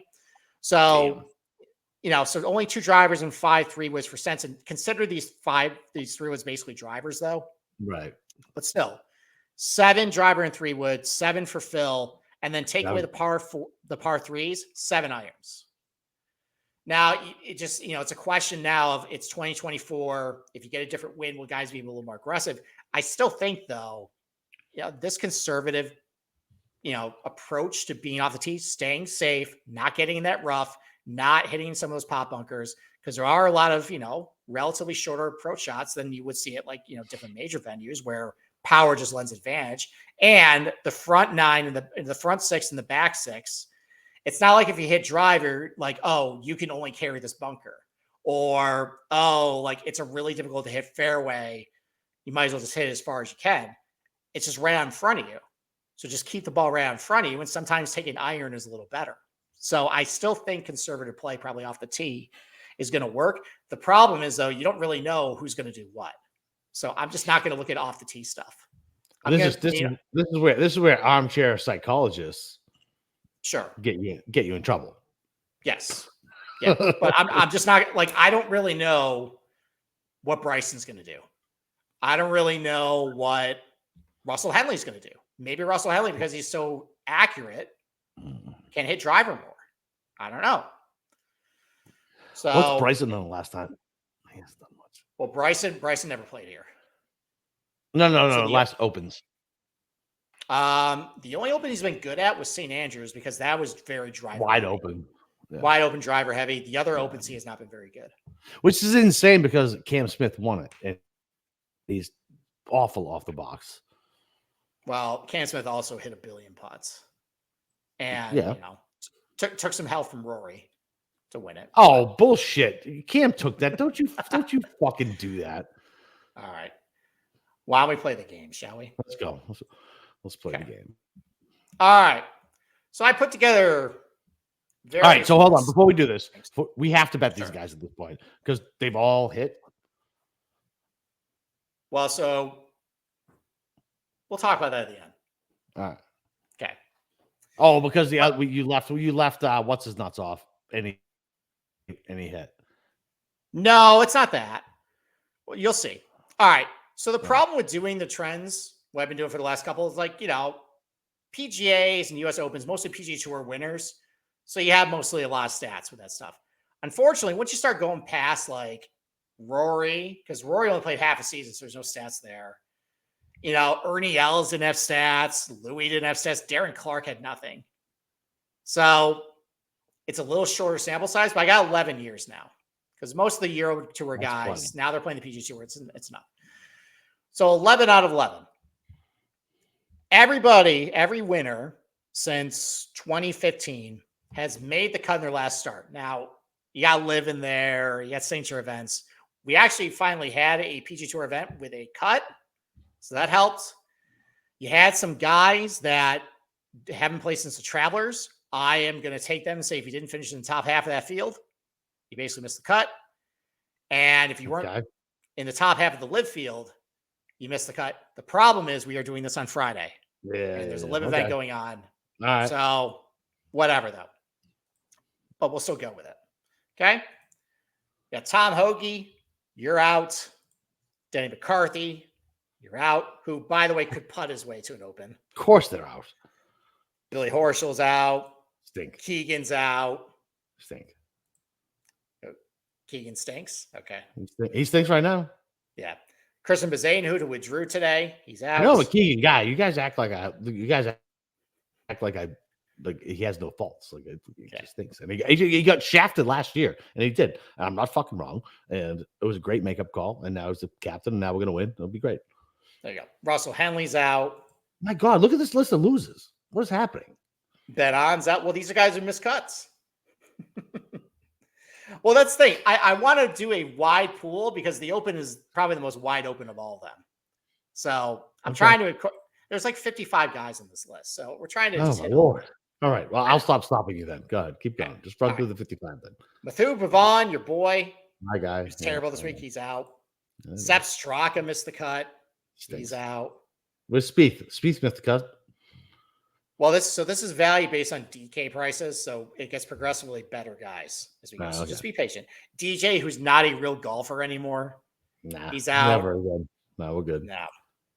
Will Zalatoris, who's just cooked. He's also not a real golfer, by the way. He finished top 10 at the Masters. Seems like forever ago. Stinks. Never winning again. Okay. Sam Burns is out. Stinks. There's your Jordan Spieth. He's out. Stinks. Hideki Matsuyama missed the cut today.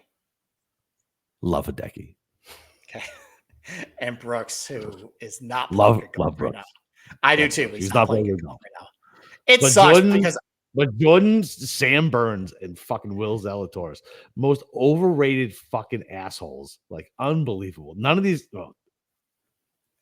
Oh, God, keep going. This is for. Can I talk about Brooks for a second? This seems like if Brooks was at his peak of his power, it seems like a Brooks course. Like, yeah, you're not hitting driver a lot, but like conservative, smart plays. Yep. Kind of plodding your way around, thinking your way around, tough. Yeah. But he ain't playing well. What's the number? The number it's probably not gonna be low enough, to be completely honest. I pull the trigger. I pull the trigger on a 3. I might need to see a 4. Kind of like what happened at Kiowa. I might need to see that. Yeah. Okay. All right. Last 11. Yeah. Put a pin in it. Last 11 winners of the Open. All of them had at least a top 10 in one of the last 5 starts heading in. I'm going to do top 5 for Liv. Problem with this list is we got a bunch of guys playing right now who do not have a top 10. This could change, but as of right now, and I only took the last 4 events because you're actually playing something right now. These guys without a top 10. Harris English does not have a top 10. JT Poston, confirmed not a top 10, not playing this week. Yeah. Abe Answer's in the Open, not playing as good as what he was. This one's probably going to change. Nikolai Højgaard. That's going to change. That'll change. That could change. That's going to change. Dean Burmester is currently leading in Valderrama. That could change. Yeah, he'll be fine. Wait, he won already though. Like, yeah, but that was more than 5. That was more than 5 starts ago. Okay. Yeah, Adam Scott's playing well right now. That could change. Doesn't matter. I don't think this one's going to change. Seawood's not playing all that great. Stop it. Blows. Okay. Jason Day's not playing this week. That's blows. Tagala is playing well right now. That could change. That could change. Change. Max Homa is not playing great. That's not going to change probably. There's a reason why he lost his card, got it again, flashed for a minute, and he's going to disappear again. He's not driving it good. No, he's going to disappear again. He stinks. Right. Nice 18-month run, Max. Nice to know you. Goodbye. Okay. Cam Smith right now, he's doing okay. This may change. And then Fleetwood. Fleetwood does not have a top 10 in his last 5 starts. He's going to be a very popular pick next week. Of course he is. So he's got to do something, or else that's going to break a serious trend. I mean, he's I don't know. What did he finish at today? 7 under? 5 under. Oh. 5 or 6 under. So, I mean, he's on the cusp. He could have a good weekend. So it could change. He'll do his normal shit. Fine. All right. 10 of the last 11 winners of the Open have at least a win on Live or the PGA or DP World Tour in the last 2 calendar years where they won. Do you know who the exception was? No. Happened last year. Brian fucking Harmon, who never wins, won the Open. Yeah, won since like 2017. That doesn't count. That was such a bullshit fucking. Okay, it doesn't count. That was, I'm telling you right now, that was the worst major I've ever sat through in my entire life. I didn't give a fuck. I didn't watch the last fucking 2 days. There was nobody I wanted to win less than that asshole. I would have rather OJ Simpson went out and won the goddamn British Open. Like, he's a prick. He's slow play. He's the worst to watch. I don't like Brian Harman at all. I think I bet Cam Young and Hovland last year at this Open, and they kind of got in the mix on Saturday, but like Harman was still up like 5 heading. Yeah, like 5 strokes, man. Like, and then Harman sucks. JT sucks. That's Harman and JT. Like, I could, and Ricky Fowler. I could never see them on a golf course ever again. I wish awful things for them on the golf course, not in real life, but just get off my TV. Never want to see you again. Nothing worse could happen to you on the golf course. All right. So 10 of the last 11, though, before that, it was a trend, had at least one on the PGA Tour, Deep World Tour, or Live before they won. Adam Hadwin has not. If he didn't in the fucking water at Summerlin to blow an outright bet for me, he would not be on this list. But unfortunately, he is. I know. But a lot of bad luck. All right, get out of here. Error code. Sung J M, who has won twice in Korea. And that could change. That could change this week. That could change this week. He's also won twice in Korea, but I don't count that because it gets against you and me. Yeah, exactly. So he's out. JT has not won the last 2 calendar years. Not because he fucking sucks at golf. Just move on. He blows. And because he's not playing this week, Cam Young will always be eliminated in this game until this changes. Because he's not playing this week. What are you talking about?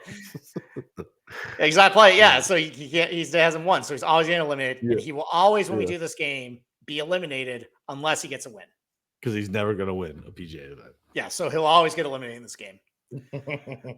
All right. Imagine if Cam Young wins next week. You are going to lose your mind. Oh, listen, I'll just laugh at that point. I'll just laugh.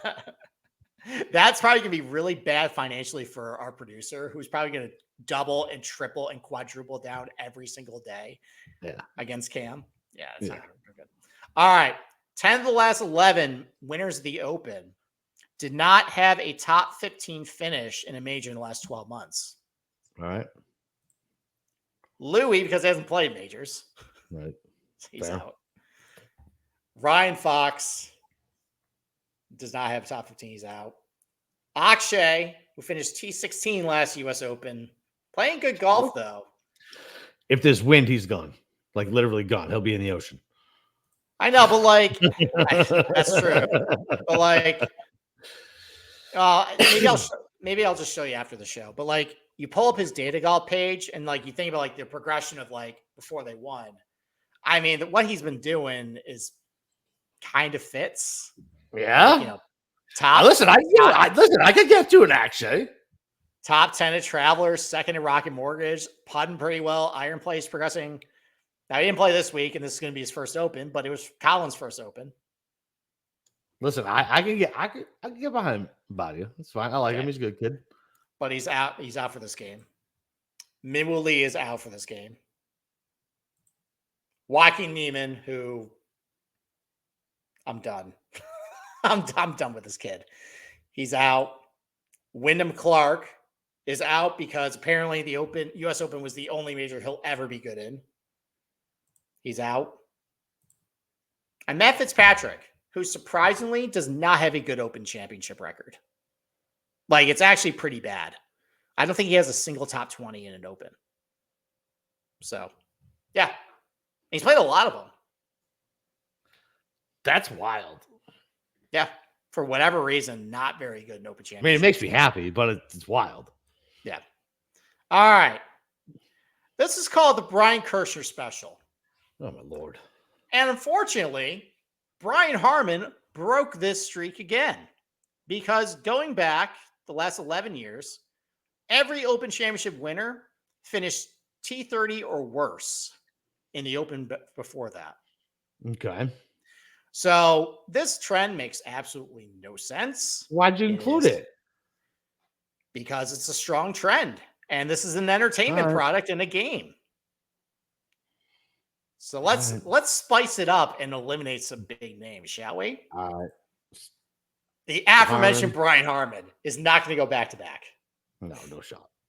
Tom Kim, going to be a popular name next week. Accurate, good iron player, but he finished this week. But he was too successful last year, so he can't win.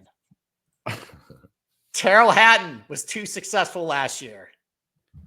Another popular name. This is why we're including this. We're going to, spice it up a little bit. Fine. Victor Hovland. There's too much around here. He's done. John Rahm is out. He now stinks at golf. Xander Schauffele is out. He's focused on the Olympics. Rory is out. He's never going to win another major. Doesn't matter. And Scotty Scheffler's out. He's just too successful to win an Open. He's afraid of the bobbies over there. There you go. All right. So we only have 9 names left. I don't even know. I don't even know who's left. I don't even know who's left. That's the point. Is the Open's weird, man. We're gonna have some weird guys up at the top here. All right. Who's that French guy with the ponytail I was rooting hard for? I had for a top 20. What was his name? Mike Lorenzo Vera? No, that doesn't sound right. Marcel Siem? That's it. That's the one. He's German, by the way. So, whatever. All right. So drilling down a little more, this isn't as strong of a trend, but 9 of the last 11 winners on top of the top 10 had a top 5. So playing just really good, like really peaking. Right.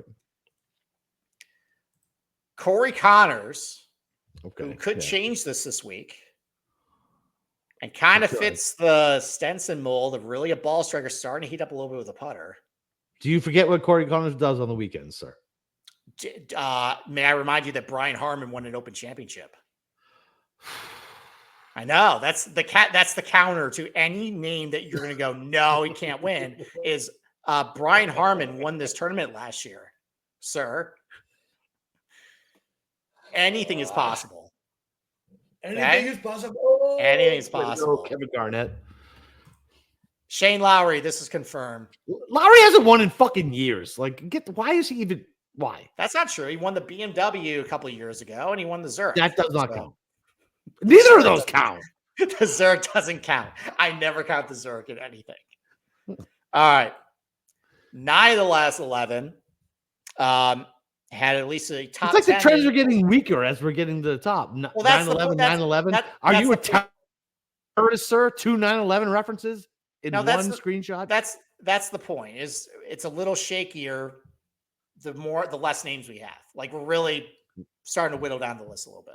And you missed the 9/11 joke, but go ahead, keep going. I know, I did. 9 of the last 11 had at least a top 10 in an Open before they won. Do you know the exceptions to this rule? No, I don't. Oh, wait. Yes, I do. I know one of them. Morikawa. That's one.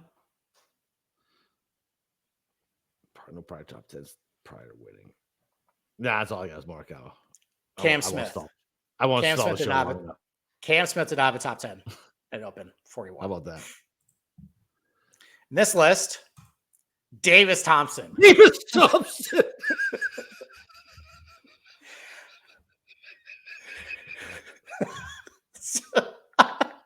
I surprised you, didn't I? Oh, that's great. Hey, listen though, he survived he top 10 at the US Open. Oh, what a drip. He is my mortal enemy at this point. There is no golfer who is the least charismatic young person I have managed 20 to 30-year-olds. There is nobody who has a less personality than this fucking asshole. But look at his results and take away the name. Yeah. Like I can't.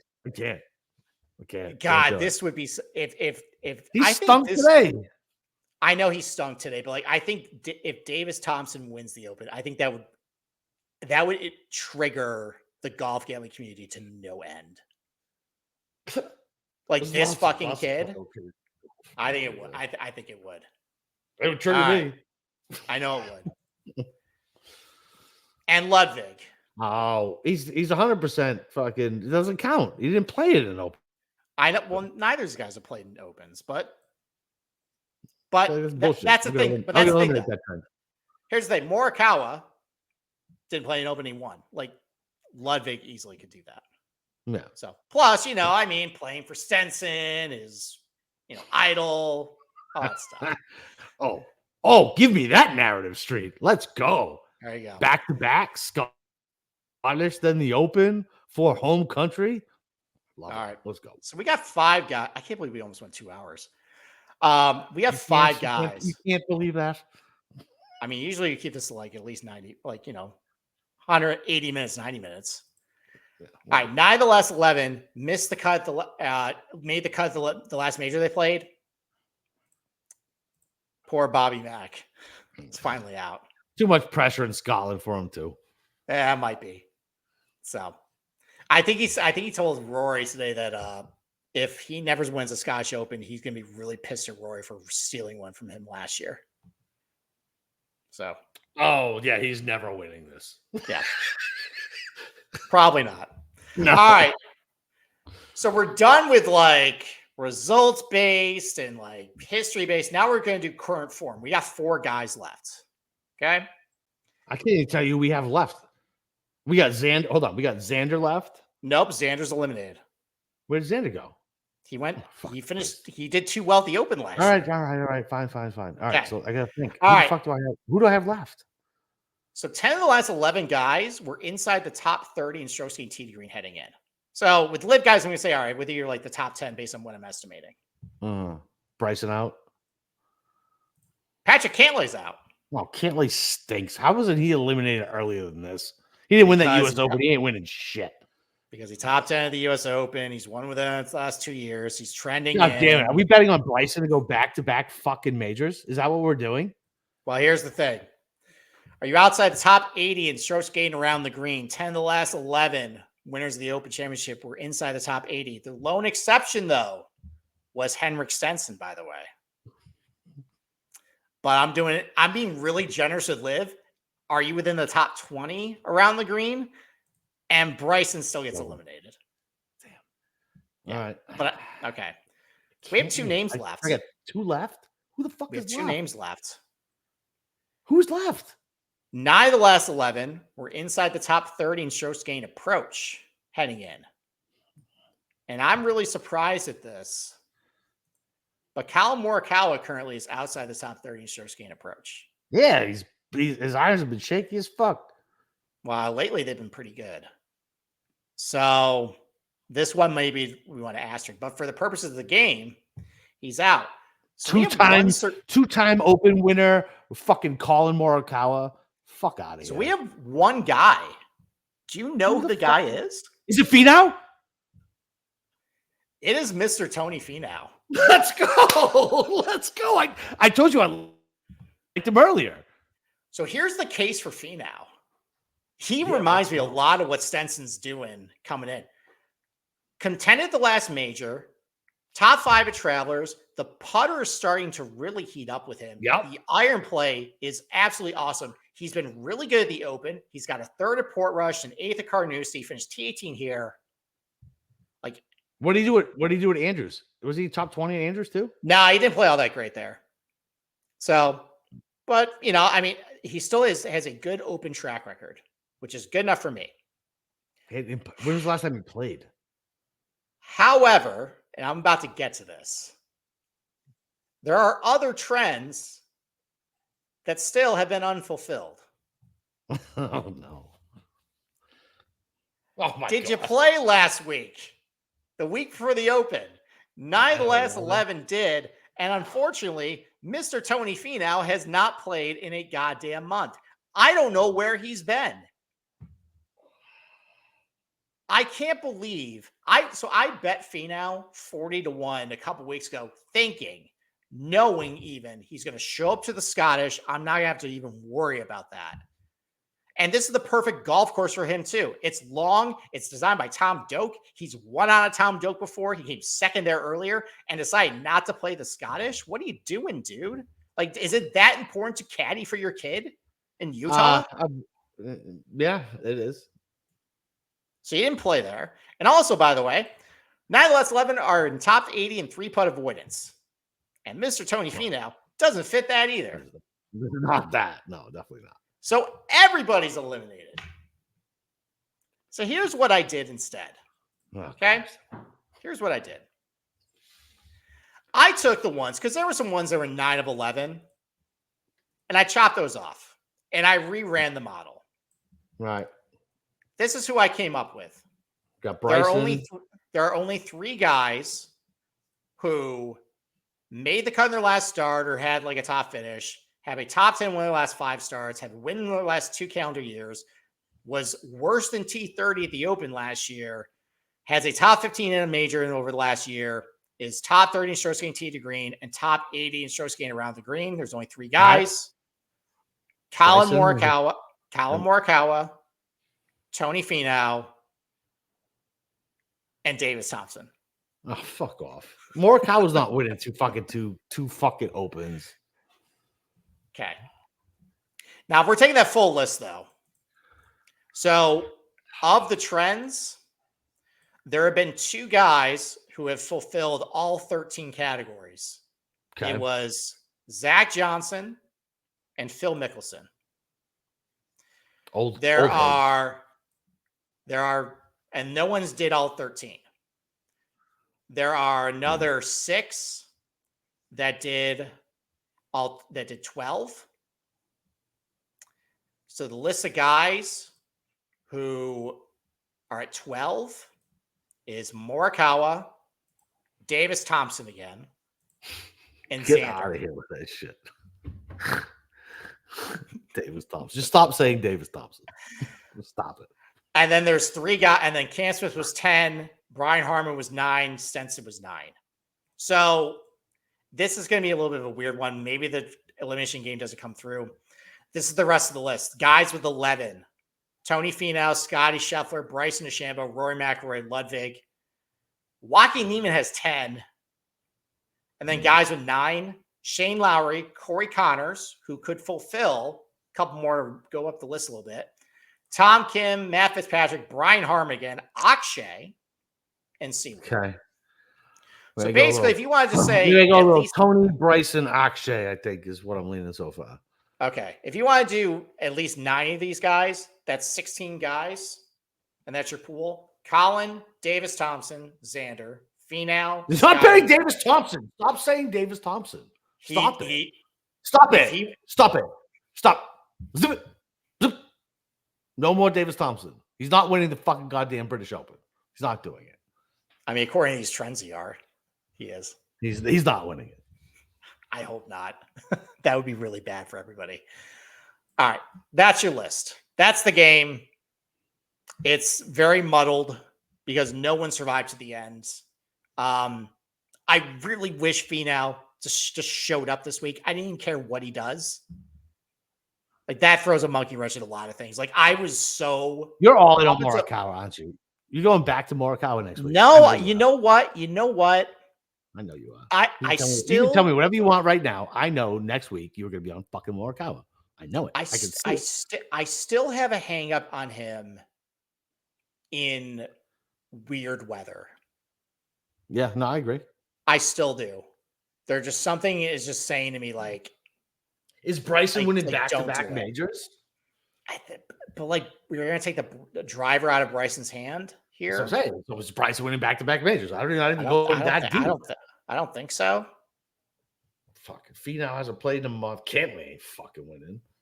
Davis Thompson is certainly not fucking winning. My God. Is Ludwig? Is this the time? Is he just going to win his first Open? I don't know. He's playing good so far. Think about the bad breaks he's already gotten this week. That fucking ball that hit Morikawa's ball. Morikawa got to place his. Let me ask this, and you're going to laugh, but again, remember, Brian Harman won the Open.